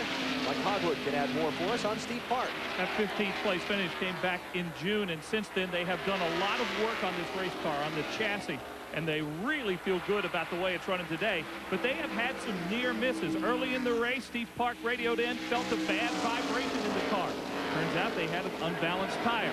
Then you know about the pit road incident where Dale Jarrett kicked the car back out on, and they missed having a penalty. So it's been a couple of good breaks for Steve Park today. He's running in the top 5. This crew feels this might be their day. Let me tell you one other good break that Steve Park has got, and that's the fact he's got Paul Andrews as his crew chief.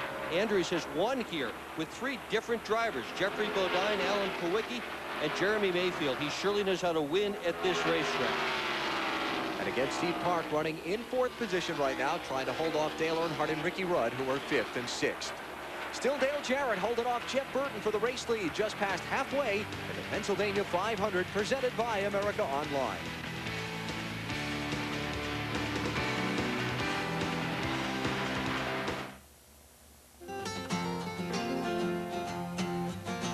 Local breweries. Beer shipped the same day it was born. Refrigerated distribution centers. Daily deliveries. Our exclusive Born on Dating.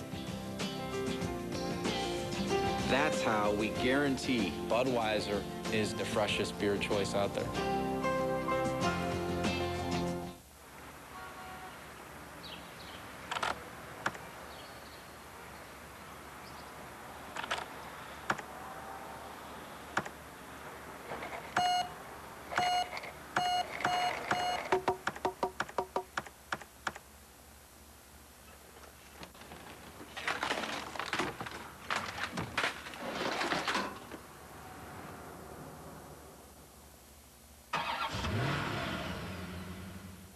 Remember, Jared, he lost 245 pounds on his own diet, which included Subway's low-fat sandwiches and lots of walking.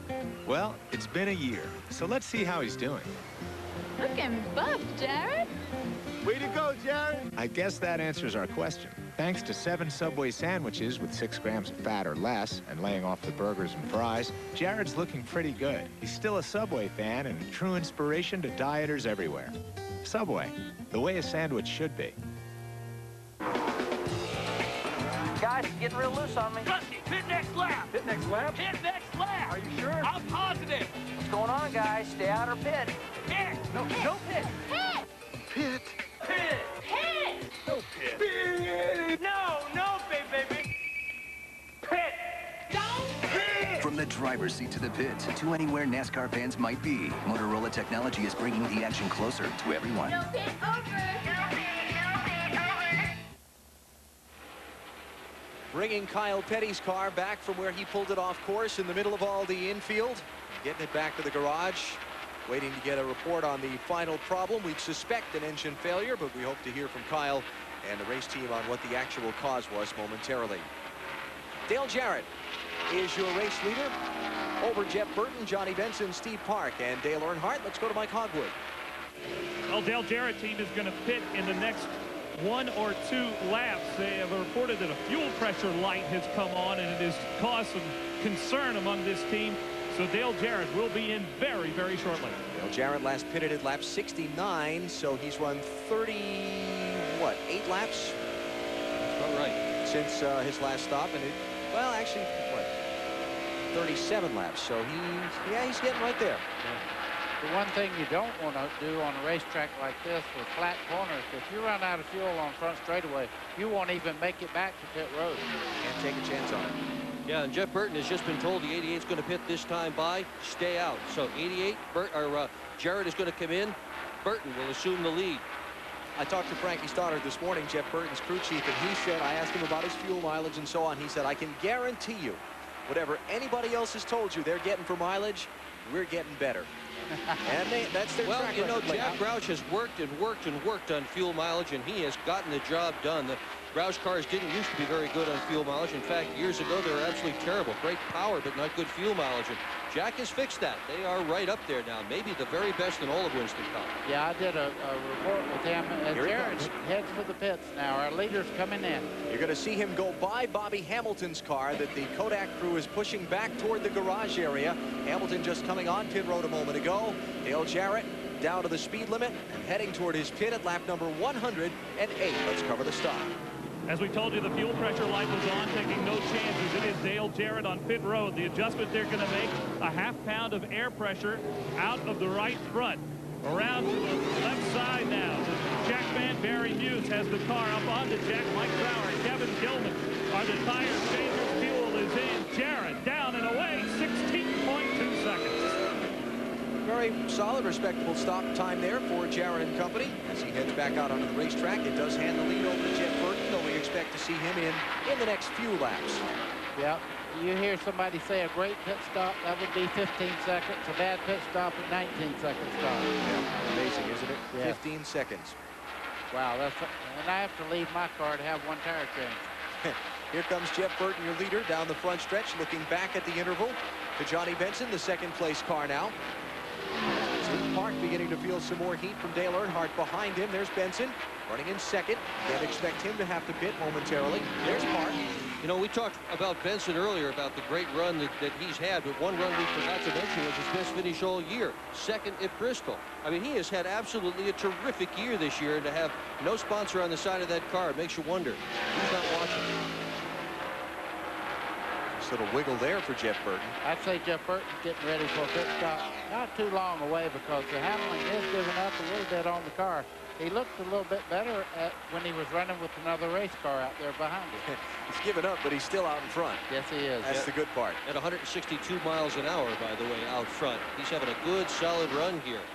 Notice Steve Park is out of the picture there. He has just ducked onto pit road. Third-place car giving up the spot.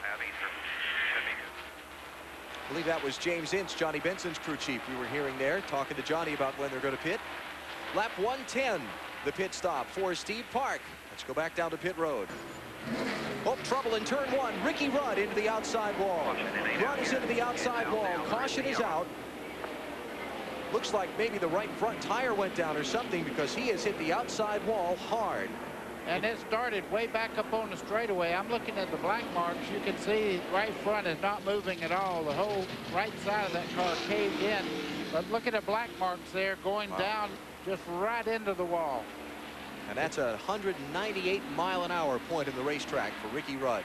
But Ricky is driving the car back in. We are under the yellow flag, though. Look at the impact marks there. He hit hard. And while all this is going on, Jeremy Mayfield, who had been our early leader, pitted.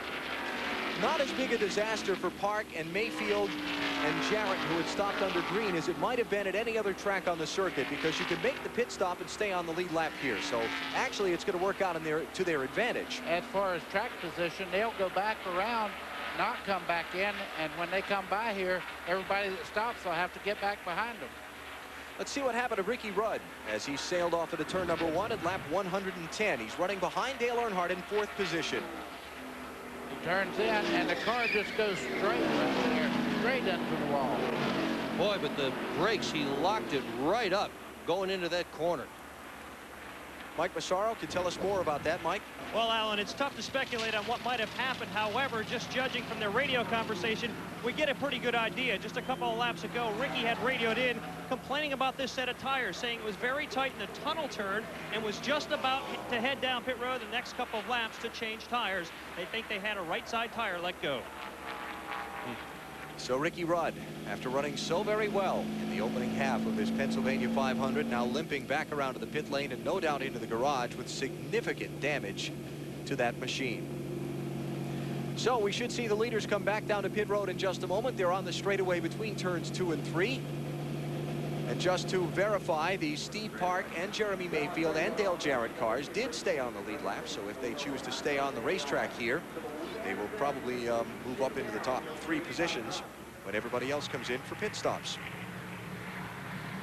I'm amazed that car, the 28 car, is still rolling around here. Boy. Well, it's not rolling. It's dragging and rolling. But, wow. He hit awful hard, didn't he? Michael Waltrip says, though, if you can drive it back in, there's something of an accomplishment there. If you don't have to have it towed in, you feel a little better than you might otherwise. Here come the leaders to pit road. Lap 112 will be the stop. Jeff Burton, Johnny Benson, Dale Earnhardt, Bobby Labonte, and Matt Kenseth will be the top 5 order as they come in.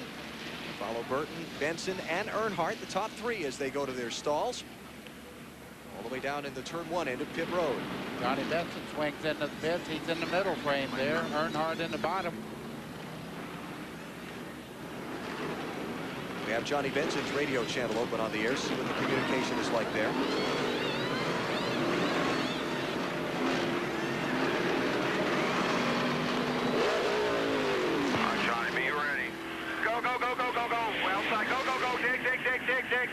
To the 3 car, to the 3. You beat Boy, you talk about they're turning as many RPMs as the car is as it starts to leave the pits here. Dig, dig, dig, dig. I guarantee you that pumps the driver right up. Bobby Labonte comes out second. It looks like Dale Earnhardt has gotten off pit road with the race lead. So Earnhardt's crew gets their job done quickest, though the 3 cars that we talked about, Dale Jarrett, Steve Park, and Jeremy Mayfield, stayed on the racetrack. I believe Mayfield stayed out. I know that Jarrett and Park did. Let's just double check and see if Mayfield's out there too. Mayfield came back down pit road, it looks like. So it's going to be Jarrett the leader, Park second, then Earnhardt will come out third as Ricky Rudd jockeys his car to try and get it into the garage area with that heavily damaged right front corner. Updates on the pit stops, Marty Snyder. Well, what an impressive stop for Dale Earnhardt's bunch. They came in third, 15.4 on the stop. 4 tires and no adjustments for Dale Earnhardt. Jeff Burton, who came in first, with a little tight on that last run. They went up 1 round on the track bar and out 1/2 pound of air pressure on the right front tire. Also, Johnny Benson came in. He was tight as well. Let's go to Mike Hogwood. Well, Rusty Wallace came in, took on 4 tires and fuel, obviously. He was a little tight, so they made a wedge adjustment on that car. And on the Steve Park stop, on that car, he was also tight. They made a wedge and an air pressure adjustment. adjustment. Steve Park feels that he is really good to go right now. Now to Mike Massaro. Jeff Gordon, another one of those drivers complaining that the car is a little bit tight, and the cloud cover may have something to do with it. The team came down pit road. They made 4 tire changes, routine service, also 76 racing fuel. They also pulled away that right front fender that was dented in a few laps ago, just trying to straighten that car back out, guys. You know, something I want to check on is whether Jeremy Mayfield actually even stopped in his pit box a minute ago when he was on pit road when the caution came out, or if he drove straight through. We'll follow up on that when we come back in just a moment. 113 laps of 200 complete in the Pennsylvania 500 at Pocono. Dale Jarrett and Steve Park are your top 2.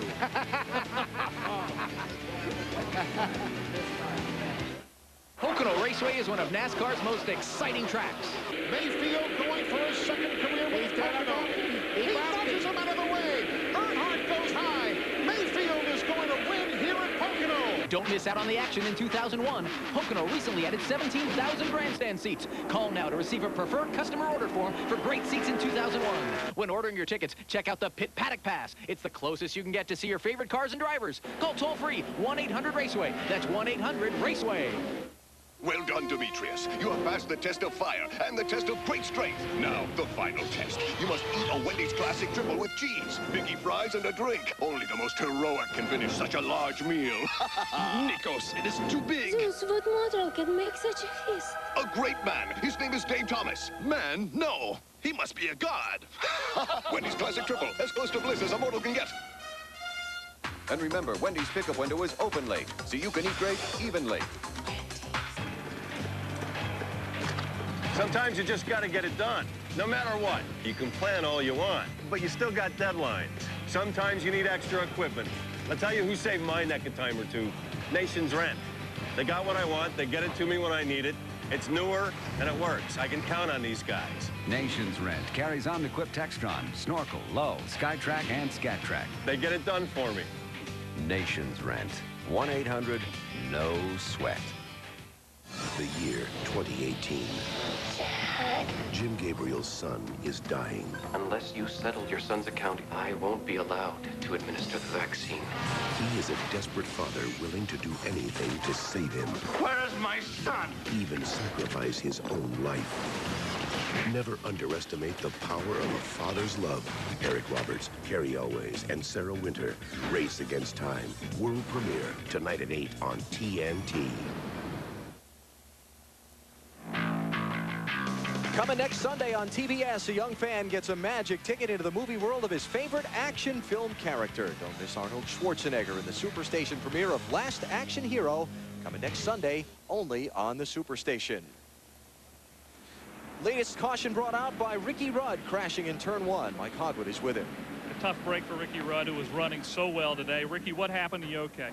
Yeah, I'm in pretty good shape. Just kind of knocked me silly for a second. Hit that wall pretty good down there. Blew a right front tire. Not sure exactly what happened, but cut a right front tire, blew something on the right front.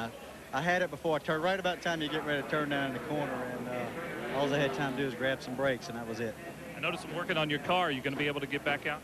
Well, it's pretty terminal. If they get it fixed at all, we'll be able to just go out there and ride it around. All right, that's Ricky Rudd, Alan. Ricky 8th in points coming into today's Pennsylvania 500. Been quite a day for Dale Earnhardt so far. Strapped into his machine, ready to go from 25th position. Pit stop number 1. A lug nut hung, dropped him all the way back to 35th in line.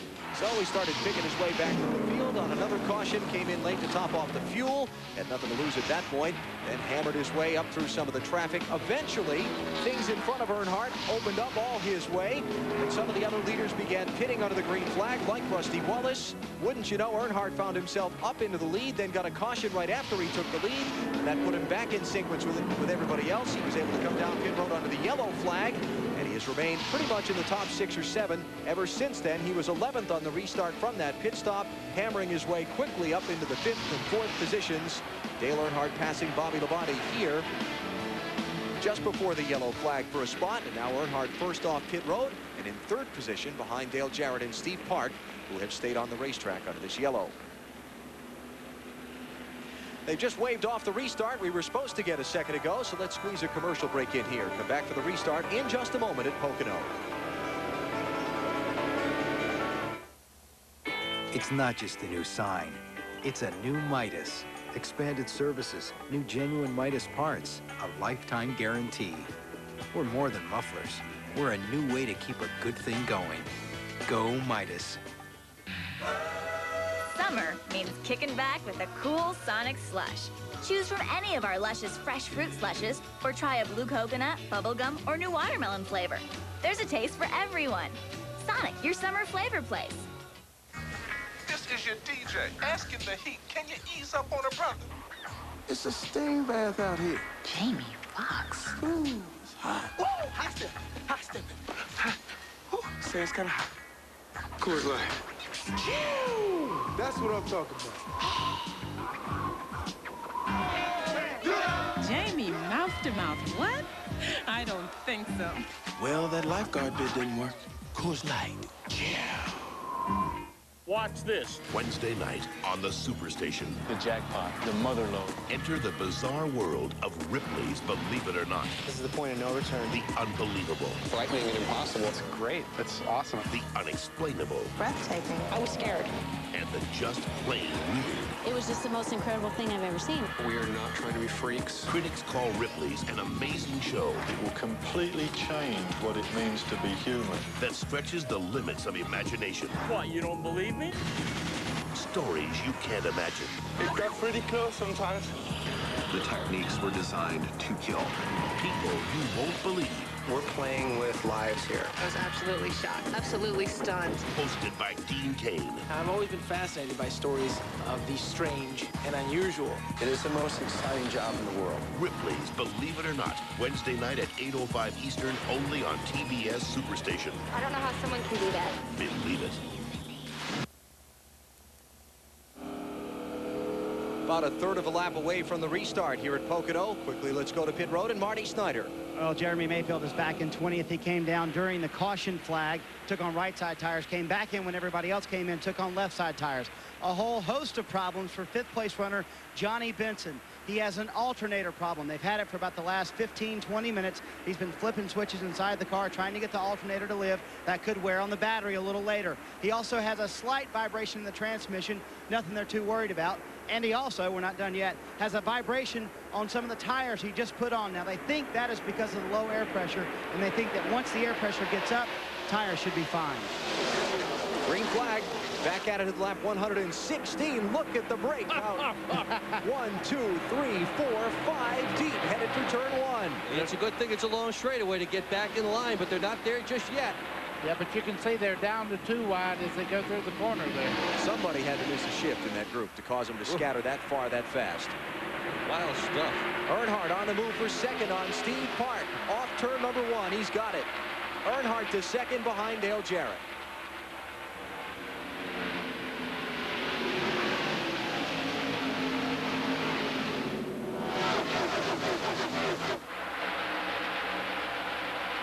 And somebody's just, you never even mention his name much, but Bobby Labonte's sitting right there in 4th spot right now. He's almost like he's invisible on the racetrack until it really counts, and all of a sudden he's there. He won both races here last year, had a terrible run in June, finished 13th. I mean, you name it, it went wrong. He had brake problems. They missed the setup on the car. Even the headers failed on that car. Just had a miserable, at least for them, run back here at June, so they brought a different race car. And right now, Mike Massaro's with his crew chief. Mike? And we're going to find out what they're feeling right now. And Jimmy Maker, our crew chief, sitting atop the pit box. And Jimmy, how happy is he with the car right now? Well, we've been kind of fighting it all day long. We've been both sides of it, been a little bit loose at the start of the race, and we got a little bit tight there this last segment. So we made another adjustment. We just can't seem to find a happy medium right now. And we're trying to work track position out right now, pitting at the right times and trying to keep them up front so we can make our adjustments and have them at least be in the right position if we happen to hit it. Well, guys, if they've been fighting it all day long, it looks like they might be winning that battle. Bobby Labonte running in 4th now behind Steve Park, Dale Earnhardt, and Dale Jarrett, the leaders of the race. Now, on the last lap of caution before the restart, about 9 cars came down pit road and topped off the fuel. They were Ken Schrader, Elliott Sadler, Mike Skinner, Stacy Compton, Mike Bliss, Darrell Waltrip, Kevin LePage, and Dave Marcus. Most of those cars are on the lead lap, so that could be a factor, because if somehow we were to run green from here to the finish, those cars would all be pretty good to go on just one more stop for fuel. Everybody else is probably going to need to make 2 more stops. Bobby Hamilton's car pushed to the garage just before the pit stops and caution flag of a minute ago. Mike Hogwarts with him. And it's another problem with motors. It's been tough here on this track today. Tough day on those engines. Yeah, it is. They lean on them so hard here, you know, 9,000, 9,200, 9,300. And we realized that going in, and I took care of it on the back straightaway. You can't do a lot on the front straightaway, but I kept it around 8,600 RPM, so on the back straightaway. Had an excellent race car. Far change. The thing really drove good. Guys, we had good communication in the pits, had a good game plan. I thought we had a good top 10 car, but go to Indy now. Still excitement with this team with your old crew chief, Danny Gill, coming on board this week. Yeah, I mean, all the guys get along with him well, and that's what it's about. You know, Robert done an excellent job for us with this new body style and all that stuff got us set behind. And Danny spent a lot of time in the wind tunnels with the trucks. You know, he's already had like 12 wind tunnel dates this year, so I mean, it's a car versus the truck, but he's got that stuff in the back of his mind, and we're still fighting aero issues with the new Chevrolet Monte Carlo, but he had this thing driving good today. It was perfect. Bobby Hamilton, another one with a DNF today. Tony Stewart, the pole sitter for today's race. You watching that stuff? In some heavy traffic, he's racing Dave Blaney for 16th position. Yeah, and right down to the bottom. Dave Blaney just cut him off on the back straightaway there, and everybody in the booth stood up just for a second because we do know Tony Stewart does not give you a lot of room, and you cut him off a couple of times, you may feel a little plundered. And Blaney also with a new crew chief this week. Gil Martin, who has been with him since the beginning, gone. Doug Randolph has joined him, and here comes Stewart under Blaney right now. We really haven't talked a whole lot about Tony Stewart since the opening laps of the race. He started on pole, never led a lap. He dropped back quickly to 3rd position, then to 5th, then to 7th. This really hasn't gone his way so far today. That is just 16th position he's picking up now. He had that tire go bad on him as well. Had to take the unscheduled pit stop, and he's been fighting his way back ever since. Alan, I think you're right. They've been adjusting on that car all day long. And what's happening right now is what you're looking at. Cloud cover here, sun on the other part of the racetrack. It's hard to have a perfect car. Yeah, you hit it right on the nose. I'm scanning, listening to some of the crew chiefs, buddy, and that's just exactly what they're saying. When the clouds come in, sometimes they'll hit it, sometimes it'll mess the setup up. Jeremy Mayfield making a move on Dave Blaney. Trying to follow Stewart through to the front. Remember, Mayfield made the double pit stops we talked about a minute ago. He was on pit road when Ricky Rudd crashed, took just 2 tires, left, came back, took the other 2 that dropped him back quite a bit into the field, and Mayfield now runs in 17th spot. Hindsight, that might have been an error because they might have had time to change all 4 while they were on pit road. Again, this is Pocono. You can do that here. Most all the other tracks on the circuit, the caution comes out. Your reaction is get him out of the pit lane back on the track. Dale Jarrett leads. Dale Earnhardt, Steve Park, Bobby Labonte, and Johnny Vincent at Pocono.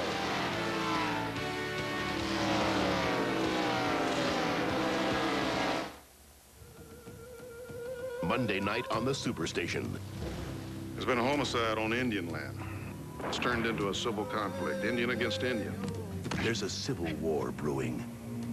Gotta stop and listen to the wind. Tell you things, Cola. 200 years of hatred is about to come to a head. We will smoke the pipe and there'll be no lies between us.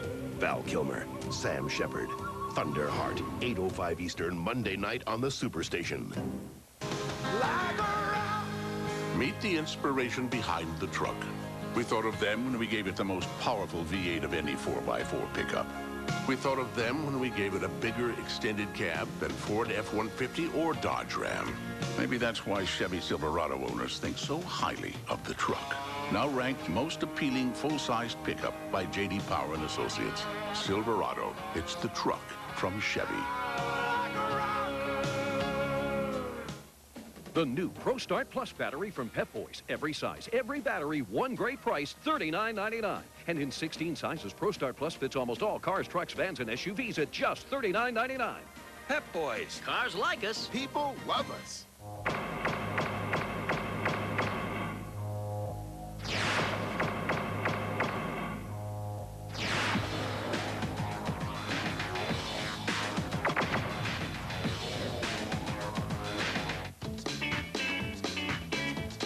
Polaris has sold more automatic ATVs than everyone else combined. And to celebrate building their 1 millionth automatic, they're giving $1 million to someone who buys a new Polaris ATV this year. It could be you. Buy a new Polaris ATV now with 0 down and payments as low as $48 a month. See your Polaris dealer for contest and finance offer details. NASCAR Winston Cup points leader Bobby Labonte has emerged as one of the top drivers on the NASCAR Winston Cup Series. Labonte won a career-best 5 races in 1999, including wins in each of the 2 races here at Pocono. In the June race, Bobby took the lead late and then hung on for victory. Hey, this is Pocono! He followed that up in July, just a few weeks later, with a repeat visit to Victory Lane. It was the Pennsylvania 500. And Bobby Labonte has won the Pennsylvania 500. It's a Pennsylvania sweep. Labonte hasn't always had it so good on the 2.5-mile tri-oval. Before his sweep of a year ago, the best Bobby could manage at Pocono in his first 11 starts was 1 top 10. Run so bad there, I think we just worked on it so hard that we had to do something. We were so embarrassed, or I was embarrassed, you know, that when I went there, I just dreaded it. So, and we just learned a lot. I mean, we just learned a tremendous amount in 98, and we applied it all in 99. And, you know, everything fell together.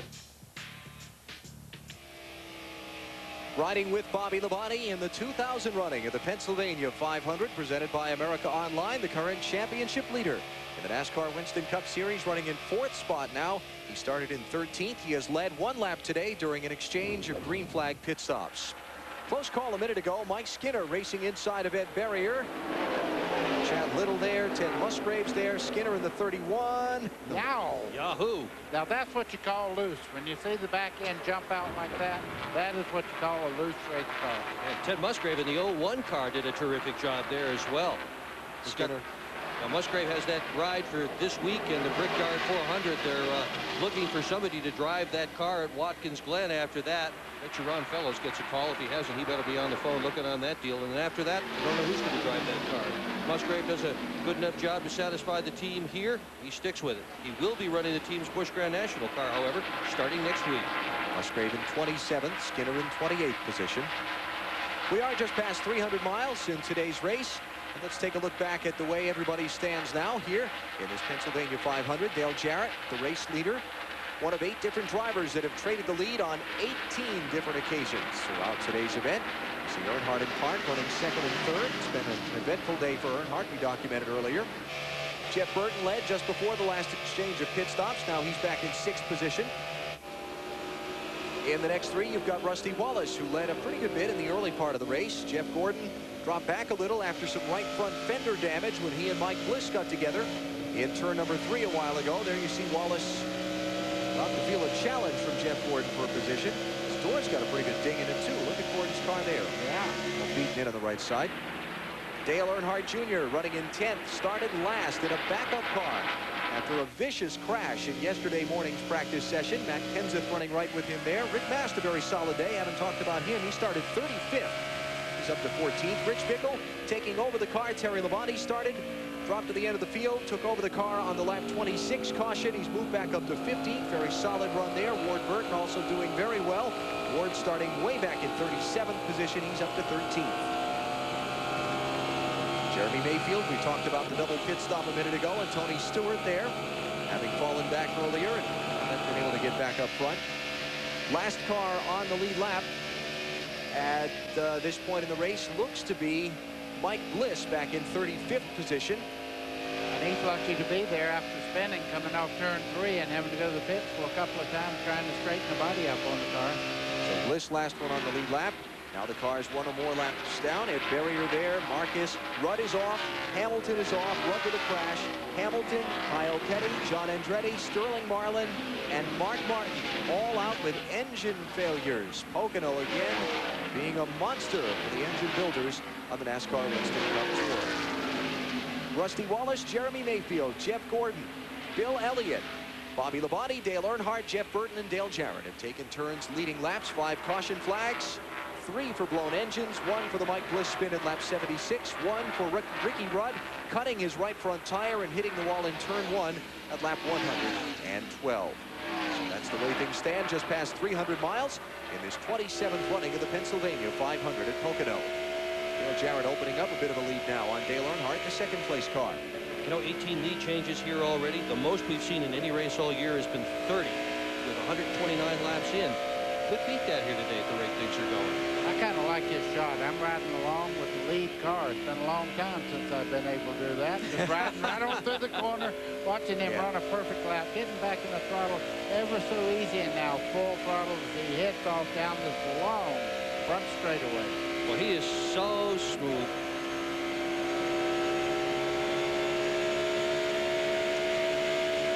See the markers out there? Watch him shift down right there, getting into turn one. What I was noticing most of that shot were those black marks from Ricky Rudd. That can't be a comforting thing for a driver. No, and the next time he comes here, Ricky Rudd will see those very marks, and it'll take one lap to get over that.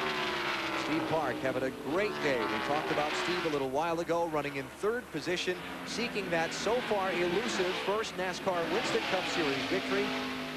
He started in 10th spot today. He's been up in the top 10 just about the entire race, except on cycles of pit stops.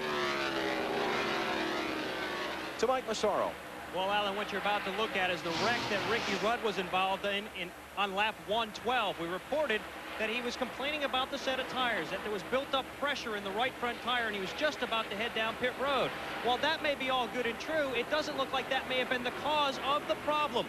Taking a look at the Goodyear Eagle, you can see a 2-inch gash right in the racing tread. He may have actually run over some debris. That's where it started. This is the end result. The rubber of this tire torn away from the rim, and this tire doesn't look anything like it did when they first bolted it on here earlier this afternoon. Guys? It happens when you got 43 cars on a racetrack. Sometimes they make contact, brush something off, and before anybody knows it's there. And Dave Marcus has just gone behind the wall. Push back. Tough luck there for the Wisconsin veteran. Dale Jarrett leads the Pennsylvania 500, presented by America Online. Coming up on another set of pit stops in a little bit. While there are a lot of places where people buy parts for their car, the fact is more people choose AutoZone than any other. It's because we're the largest auto parts retailer in America, and they save money with our everyday low price. It's because more often than not, we have the part they need in stock. And it's because we're the place where they'll find a battery that's backed by a 3-year free replacement guarantee. Which is why we say there's just no place better than AutoZone. Dale Jarrett here with a very special offer. A new CD of all my favorite tracks. Immerse yourself in one of my personal favorites, the melodic grandeur of Daytona International Speedway. The dulcet tones of Lowe's Motor Speedway. Set your spirits soaring to the sounds of California Speedway. Of course, these performances are better live. But bring your Visa card, because at these tracks, you can't buy tickets with an American Express card. Visa, it's everywhere NASCAR fans want to be. This is my favorite part. Hey, Steve, throw me a Miller Lite. Throw me a Miller Lite. Throw me a Miller Lite. Toss me the remote. Hey, peanuts. Oh.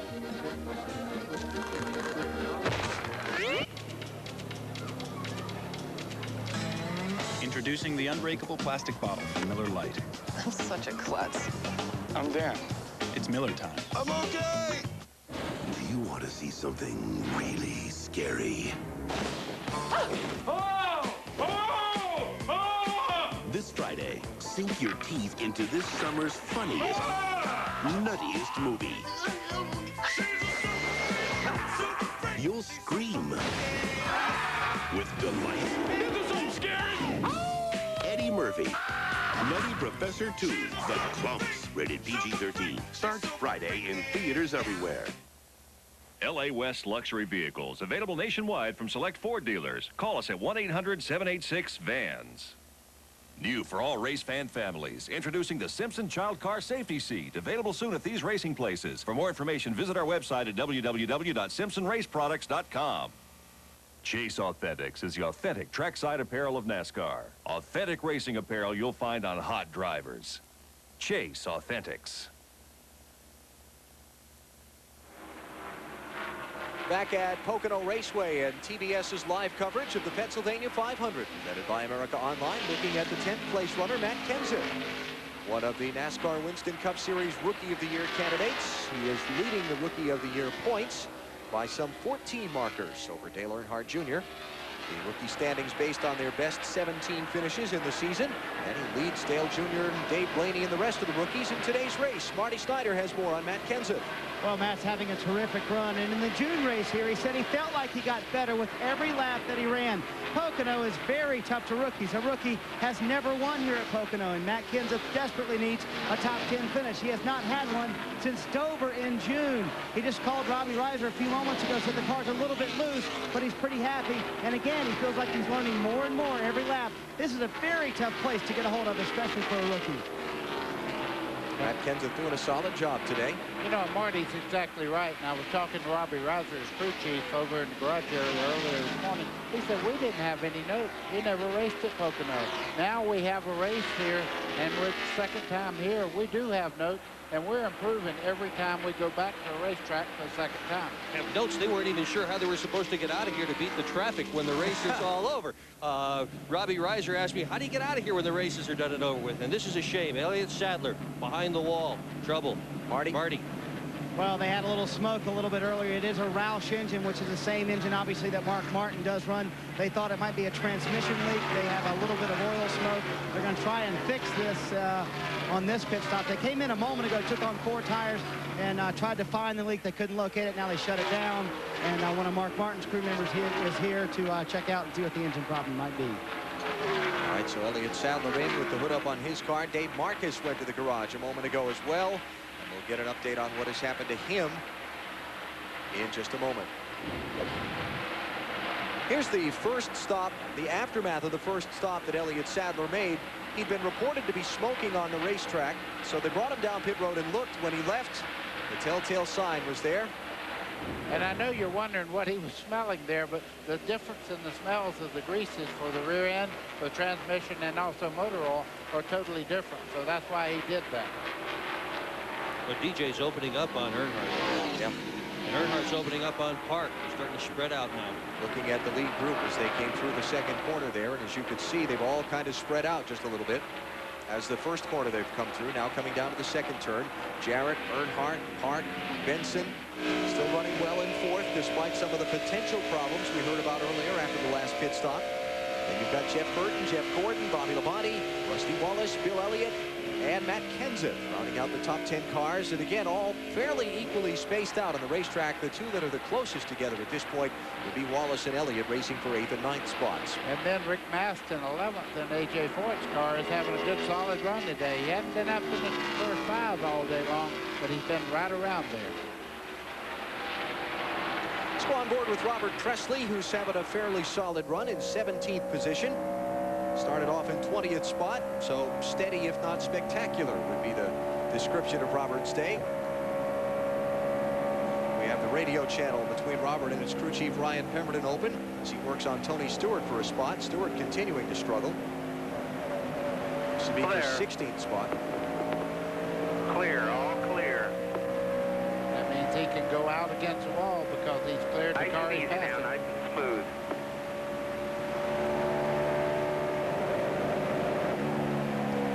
The rev limiter there kind of cut the motor out so it wouldn't turn too many RPM just before he got down into the tunnel turn.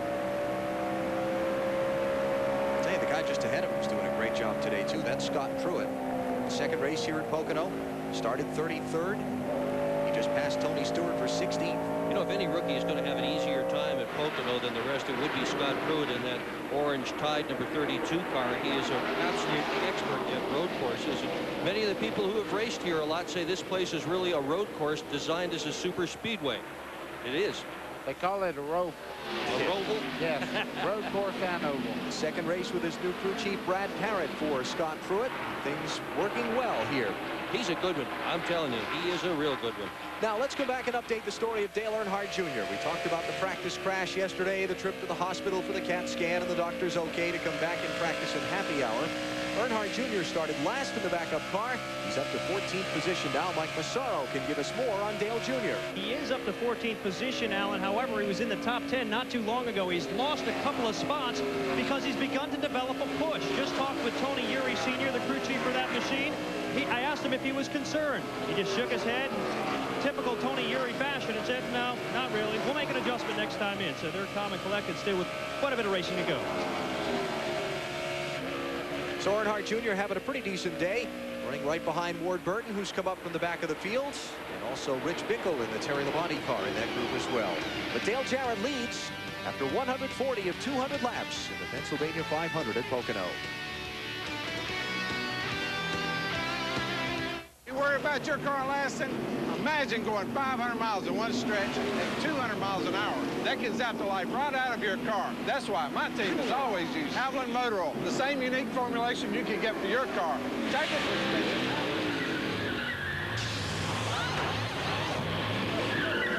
That's the kind of protection I'm talking about. Why aren't you guys working?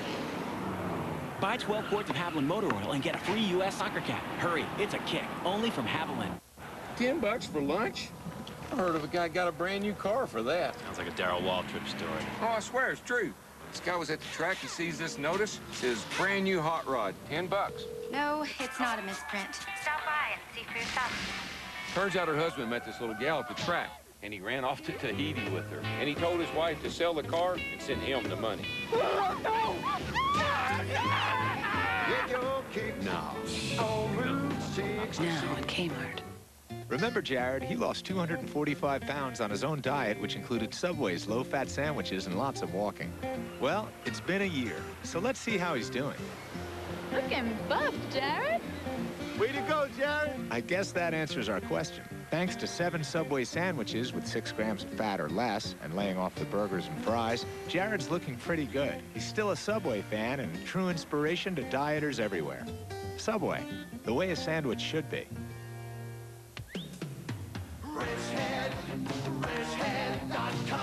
When it comes to getting the right parts fast and easy, guys who know their way around under the hood always turn to their best friend, wrenchhead.com, the place to buy auto parts online.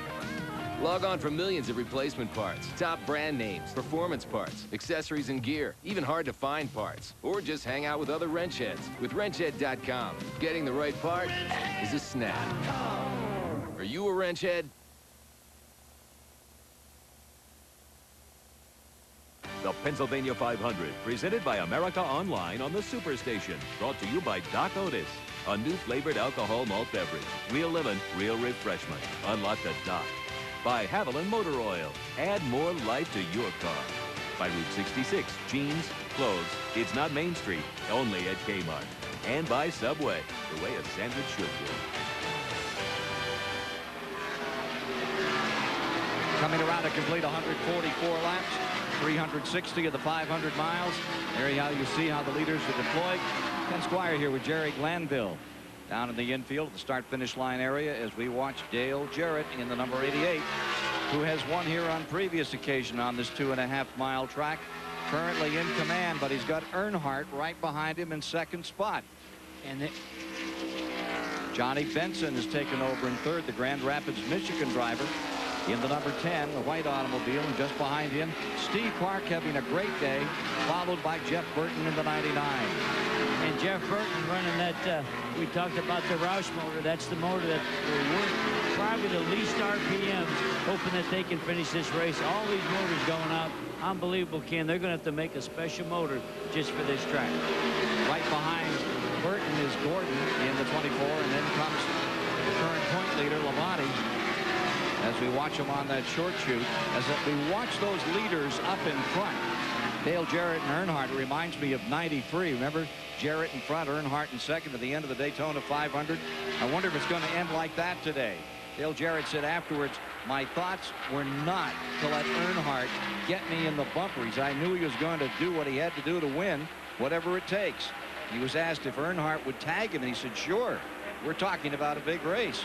We're going to use whatever it takes, too. Could be kind of fun to see those two get back at the end of the show. I can remember that race, really.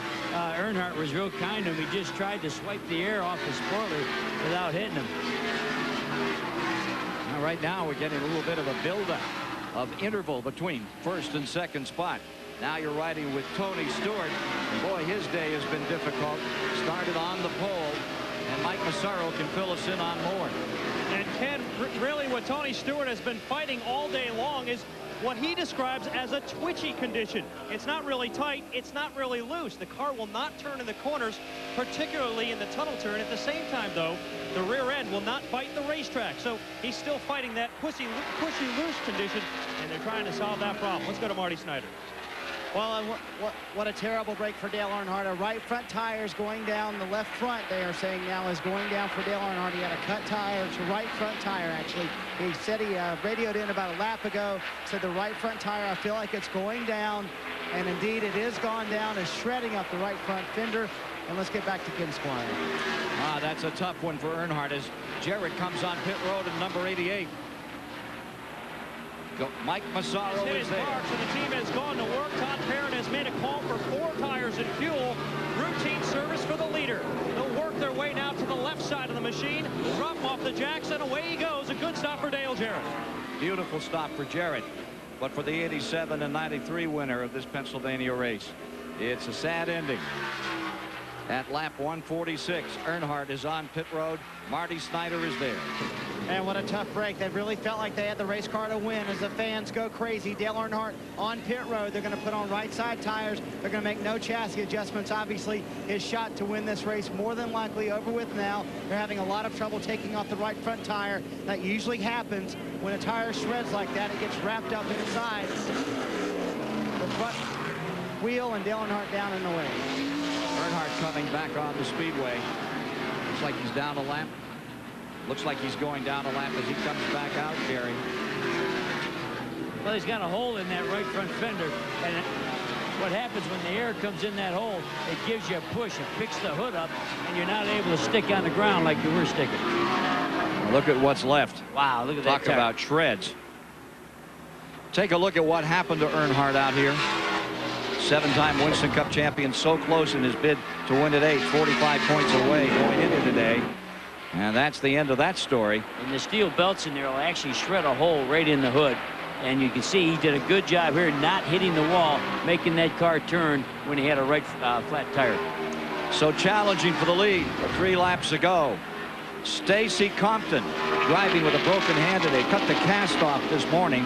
Crashed at Indianapolis practicing up there. Now he's had an engine come apart. By my count, I think that's the 8th engine we've seen unhinge here recently. Well, since the race started. You know, they built a special engine for Talladega and a special engine for Daytona. I think that's what's got to happen here. They're going to have to build a special motor just for this track. Caution out on the speedway. Caution out once again.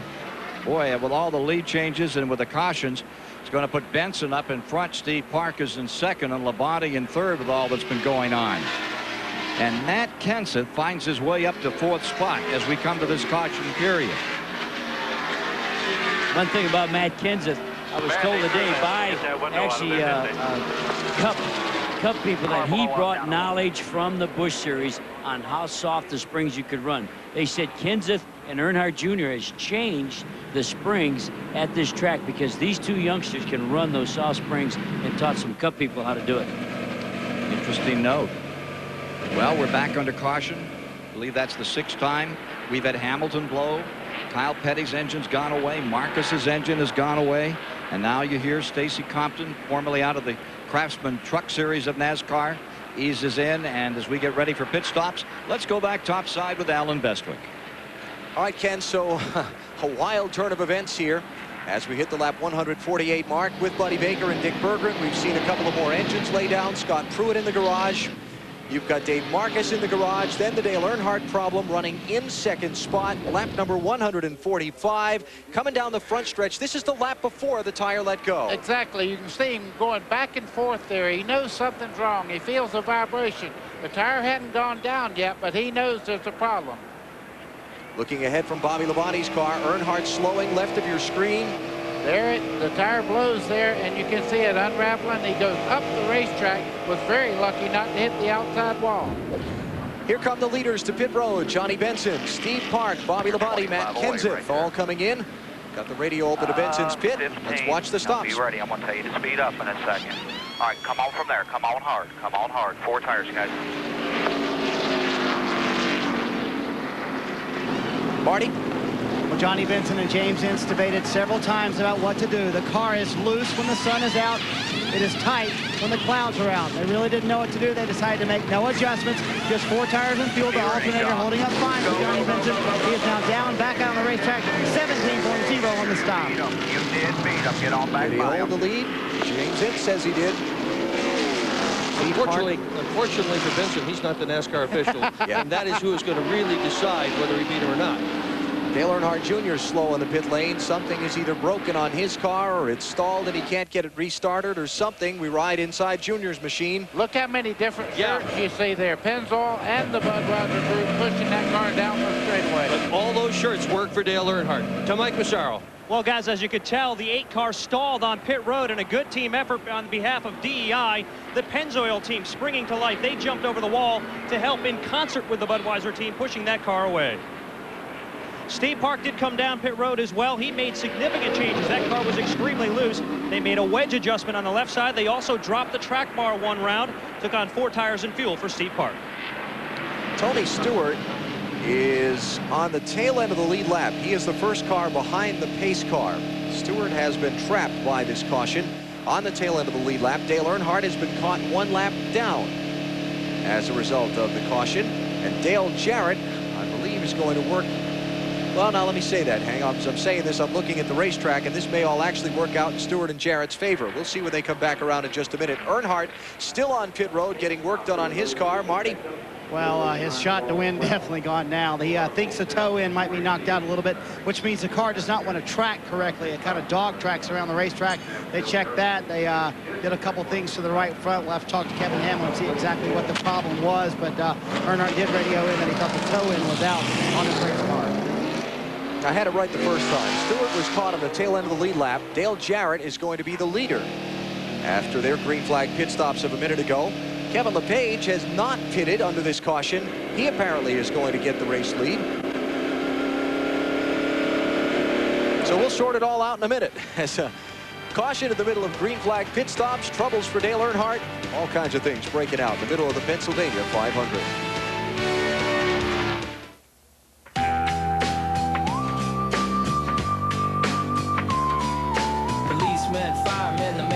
Town, the dude's hanging off with a paper truck. Mr. Chang down at the local deli sells me morning coffee, wishes me good luck. This is for the people in my neighborhood. They help me through the day and make me feel good. This spot's for you, and you and you and you. This spot's for you. It's your concert hall. It's your car. Keep it going with Midas. New services, more parts, a lifetime guarantee. We're more than mufflers. Go Midas.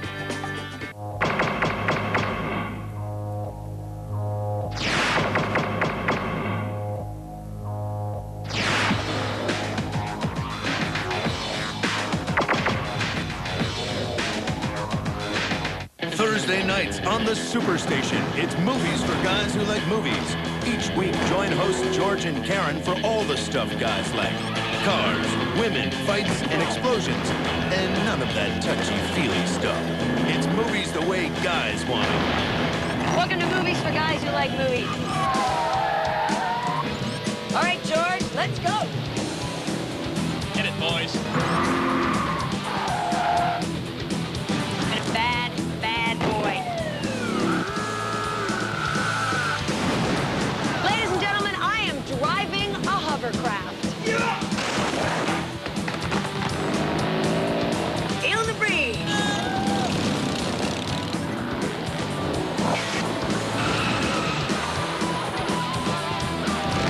Movies for guys who like movies. It's movies the way guys want them. Thursday nights on the Superstation.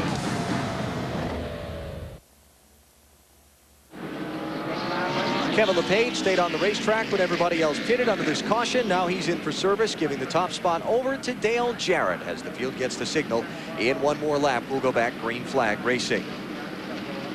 A lot of cars in the garage area before the finish of this one. Let's hear from one of those who's dropped out recently, Mike Hogwood. And we're with Dave Marcus, 59 years young, has been coming here every year. They've been running Winston Cup cars at Pocono, and you said you'd rather be out there racing, standing here and talking to us. Well, it's no fun being in here, but, you know, we were having some problems today. The car was awful tight. We did free it up, and we had it running better, but, you know, I just would like to thank Mr. Bill Jordan from Team Realtree, all the race fans, the sportsmen, everybody that buys our product. Everybody stands behind us. We're here every week. We're trying to get this thing turned around. We tested at Indy last week, had a good test, so we're in there digging. We're not giving up. I still really enjoy the sport. One of the true legends, a guy who helped put this sport where it is today, Dave Marcus. Marcus, one of a lot of guys who are out of the race at this point. Mark Martin, Sterling Marlin, John Andretti, Kyle Petty, Bobby Hamilton, Ricky Rod, Marcus, and Scott Pruitt, now Stacy Compton, all in the garage area. Moving up, Jeremy Mayfield had fallen back earlier. A double pit stop set him back some track position. He's back up to 6th. See, Jimmy Spencer's made a lot of progress today. Jerry Nadeau, Robert Presley, all back in the field at lap 80. Now having moved their way up, Dale Earnhardt's problems and Dale Jr.'s problems on this recent caution. And Pruitt in the garage area, Sadler with the hood up that we saw a while ago. That turned out to be a fitting on the power steering pump that was cracked on Elliott Sadler's car. Well, Earnhardt's got much bigger problems than that. Dale Earnhardt Sr., that is. When that tire came apart, it started beating on the race car. That'll just do all sorts of ugly things to the suspension and the hoses and lines and fittings that are there. And they're really not sure that race car is going to be right. And his crew chief, Kevin Haviland, has told them on the radio, it's not right, bring it on back, we'll fix it. Earnhardt, meanwhile, he's still forward. He still wants to keep running. To Marty Snyder. Well, his car is not right. It's towed out about an entire turn of the steering wheel, folks. That is a lot. This is the tire. I don't think I've ever seen a tire more shredded than this. This is one that came off Dale Earnhardt's car. They still have more repairs to go on the number 3 car. Green flag is in the air. Dale Jarrett's the leader. Tony Stewart trying to stay on the lead lap. He was on the tail end of the lead lap at the restart. Here they go 5 deep again into turn 1. Michael Waltrip down on the inside of that 5 wide down the front straightaway, and they have to sort that out before they get down into turn 1 and make it 2 wide. You see the leader right there, Dale Jarrett, getting a good run up out of the corner. Yeah, Michael was in another county. He was so far down on the racetrack. No other racetrack on the whole circuit do you see a restart like you see here at Pocono. Here comes Jeff Gordon on Jeff Burton's 2nd spot, turn number 2. Burton doesn't want to give it up so easy. 2 young Turks wide open through that corner. You don't see that happen very often. Burton's car handling very well in flat parts of the racetrack. He's actually making a challenge there on Gordon on the outside. Napa Field summary, upper left of your screen, looking ahead from Rusty Wallace, the 4th place car. Actually 5th for Rusty. Bill Elliott's gotten by him in the last lap. And Burton still stubbornly hanging on, trying to crowd Gordon's entry into turn 1 just a little bit. And Bill Elliott just behind them had a good solid run all day long in the number 94 car. You got a shot at Jeremy Mayfield. He's clawed his way back up after the problems he had pitting earlier. He's on the outside of his teammate. Here's Bill Elliott on the charge down to the inside. So after it doesn't work out for Gordon to get by Burton, he may lose a couple of spots. Elliott and Rusty Wallace up to his inside. Bill Elliott's got to be having a great time right now because he hasn't had a great year so far along. He has had moments, though, that he looked like he might even win a race. But to be this far up, this late in the race, he has to be having a good time. After losing a spot to Jeremy entering turn 3, Rusty's going to try and claim it back off the corner. Now he ducks back in line. Here's Bobby Labonte, Matt Kenseth. Wow. Still going at it. Why? I was just looking at the average age of those moves that just on the front straightaway there. Matt Kenseth in his early 20s. And then you saw Dave Blaney dive to the inside, another young Turk. These guys are going for it now. How many 40-year-olds did you see down there? None. That's what I thought. There's a 40-year-old in that number 94 car that's running today. Steve Park in the 1, having a good run this afternoon. He's in 9th spot and challenging. Bobby Labonte racing with him there. Big, huge mix-up on that restart. Really shuffled the running order. Johnny Benson has been shuffled back to 13th spot. Park, Burton, Labonte, all racing there for 7th, 8th, and 9th positions.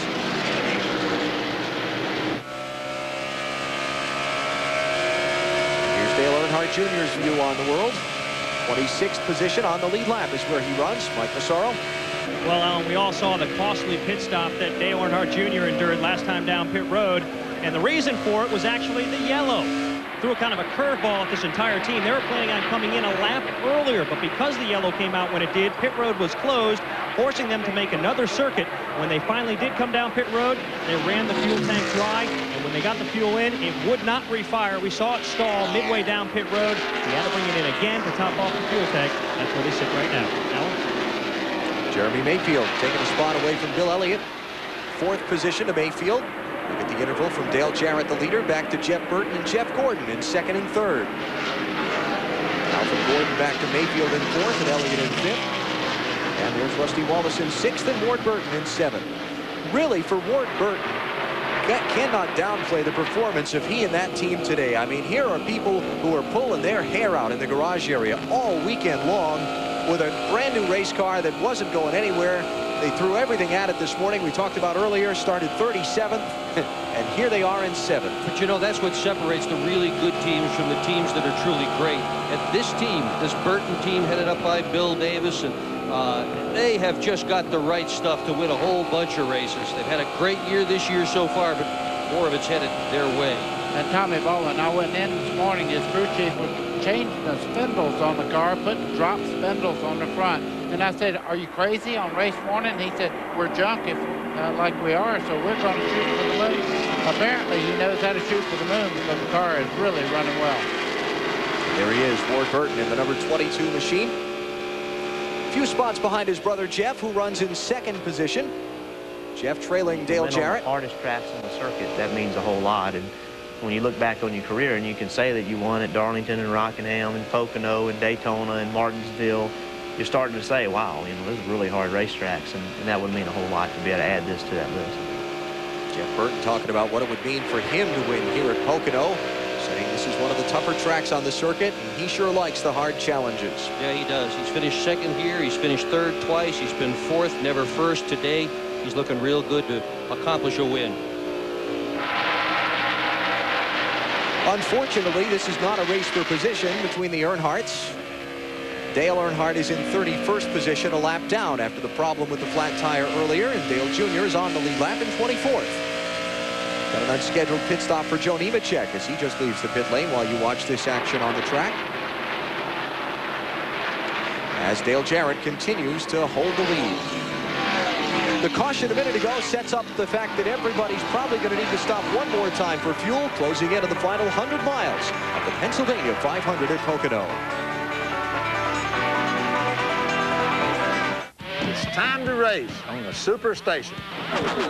Hey, NASCAR fans, TBSSuperstation.com puts you in the driver's seat for the Pennsylvania 500. Log on during the race and choose from 6 exclusive in-car race feeds. Check out the high-speed racing games and go behind the scenes of Team TBS at number 75, Wally Dallenbach. If you really want to know your NASCAR, log on to TBSSuperstation.com. Now that Napa Auto Parts and accessories are available online, have we suddenly become hipper? Well, maybe a little. NapaOnline.com, where the world's largest inventory of ready-to-ship parts and expert advice you depend on in our stores, are now available online around the clock. And if something isn't right, you can ship it back or return it to your participating Napa store and we'll make it right. Actually, this is pretty hip. NASCAR Passing by Team Monte Carlo. Come on, man, go, go, go. You're never going to get by anybody this far behind. Let's go. The big hell on the right. Let's go, go, go. Blah, blah, blah. What'd you say? I guess my 7 NASCAR championships are clogging up my ears, huh? Now here, there's 2 ways to do this. Okay. There's my way and the wrong way. Want to be like the Earnhardts? Drive the all-new Chevy Monte Carlo. The cars more champions depend on. Chevy, we'll be there. This summer. Oh, hello, chunky butt! Pump it. Jump it. That man ain't gonna never be right again. And clump it. Eddie Murphy is... Boys will be boys. The Clumps. What are you looking at? This is an impressive package for a toddler. Rated PG-13. Starts Friday in theaters everywhere. Dale Jarrett is the leader. of the Pennsylvania 500 presented by America Online. We are at the 400-mile mark, and there's the distance between Jarrett, the leader, and second place, Jeff Burton. That is 0.788 seconds officially as they cross the stripe. Jeff Gordon, the third place car, creeping into the picture. And there is fourth place Jeremy Mayfield also in that group as they charge into turn one. Bill Elliott was among the leaders a moment ago. He's slowing down. He's fallen back to 13th spot. Marty, what's wrong? Well, just when it looked like his luck might turn around, Bill Elliott has lost fourth gear. He can only ride in third gear. That's the highest gear he has. They're going to leave him out as long as he can until the transmission fails, and they think he might be able to live for the rest of the race, however. Wow. Transmission or engine. I mean, the temptation would be just to stand on it, but kaboom if he does. He is in fifth position, was in fifth position. Now Bill Elliott, as I said a minute ago, is back to 13th. Let's talk about strategy to the finish from here. Dale Jarrett is the leader. We're inside the final 100 miles now. There's Todd Parrott, his crew chief. How about it, Mike Hogwood? Another splash of fuel needed to get to the checkers? Well, let's ask Todd Parrott right now. He is communicating with his driver, Dale Jarrett, on the radio, calling out the lap times. What is your fuel strategy now? Do you have to come in, and when will you do it, and how much do you need? Yeah, we got to stop probably with about 10 or 15 laps to go. The situation we got now, nobody can make it from right here. So we've had a good car all day long. This set of tires seems to be just a little bit freer than what we've had most of the day. So we'll make an adjustment on this next stop, and hopefully we can keep this thing out front. Will it be a splash and go? Depends on how many laps we stop the tires. That's the worst. That's for Buddy and them guys to try to figure out. All right, we'll let them try to figure that out. Now here's to Marty Snyder. Well, we have some bad news to report for Johnny Benson. We reported earlier that the alternator was going bad. It has now gone away. They're losing all power. He said get the battery ready because he thinks he's going to have to come in and get a new battery on Johnny Benson's car. Caution is out. There is the reason. It has gone up in smoke for Bill Elliott. Lap 163, Ed Berrier and Joe Nemechek have also both just taken their cars into the garage. The mechanical attrition enormous today here at Pocono. You know, he's got a little bit of a fire going underneath that car.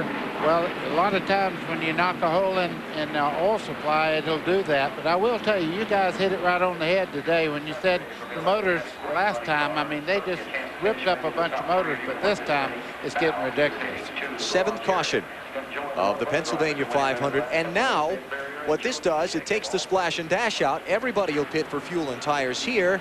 There'll be 36 to go when they come back around to the start-finish line. The pit road's going to be closed here because the pace car hasn't picked up the field yet, so stops will come with 35 to go, and everybody can make it from there. Yeah, there shouldn't be a problem. This should, in theory, at least be the last pit stop. On the other hand, we've seen so many caution flags here for blown engines and other things that we're perfectly liable to have a whole bunch more pit stops before this is done.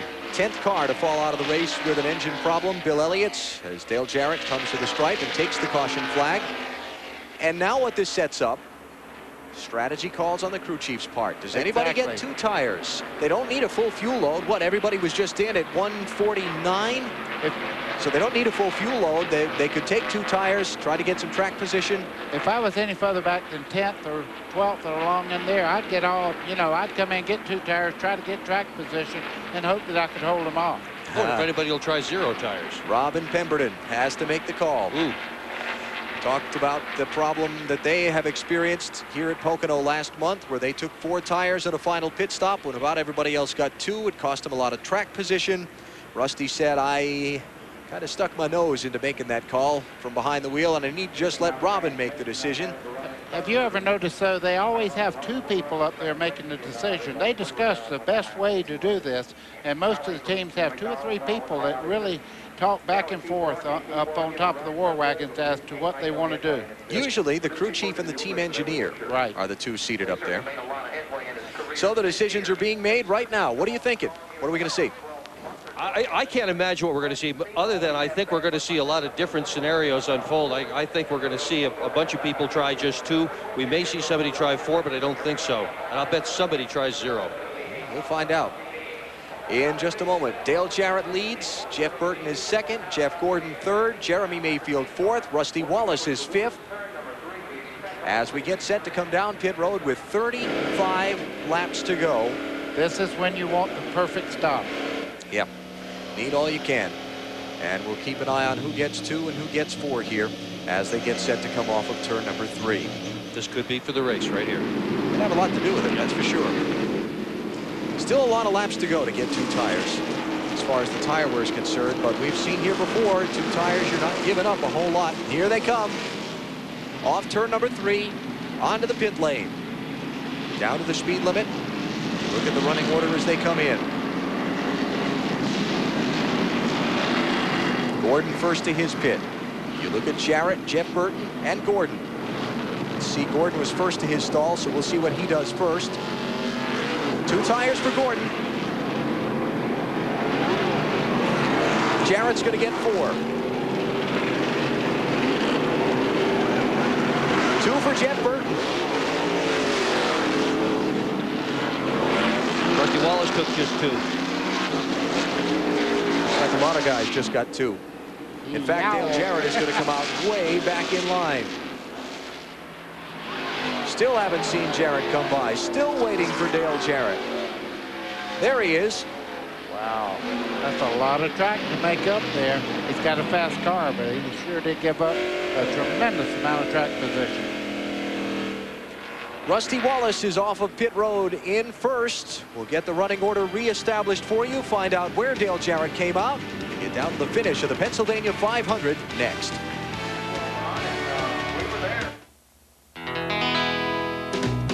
Whether you drive your family around the neighborhood or the number 21 Citgo Taurus around the NASCAR circuit, you make a lot of pit stops along the way.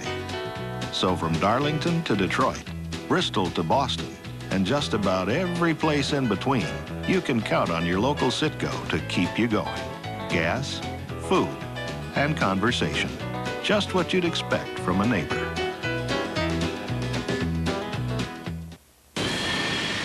You drive the way you drive. That's just the way it is.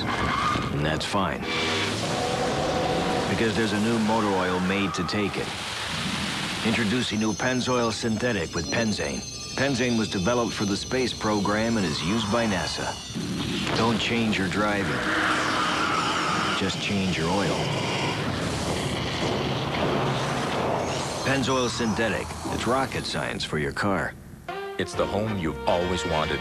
From the architecture to the decor, right down to the brushed pewter ceiling fan. If only you could find one. Welcome to Lowe's, where we have more styles of ceiling fans from Harbor Breeze and Hunter than any other home improvement store, and all at a guaranteed low price. So no matter what your taste, well, we've got a fan for it. Lowe's, improving home improvement. It's Honda's Red Hot Summer. Now the best time to ride is the best time to buy, because from now until the end of July, you can get our lowest payments available on XRs and ATVs, or choose no payments for 3 months. And both offers let you ride off with no down payment. It's easy with your Honda car. And now, gear up with 200 Honda bonus bucks when you purchase any new XR in Honda's lineup. Honda's Red Hot Summer. It's the sales event of the year.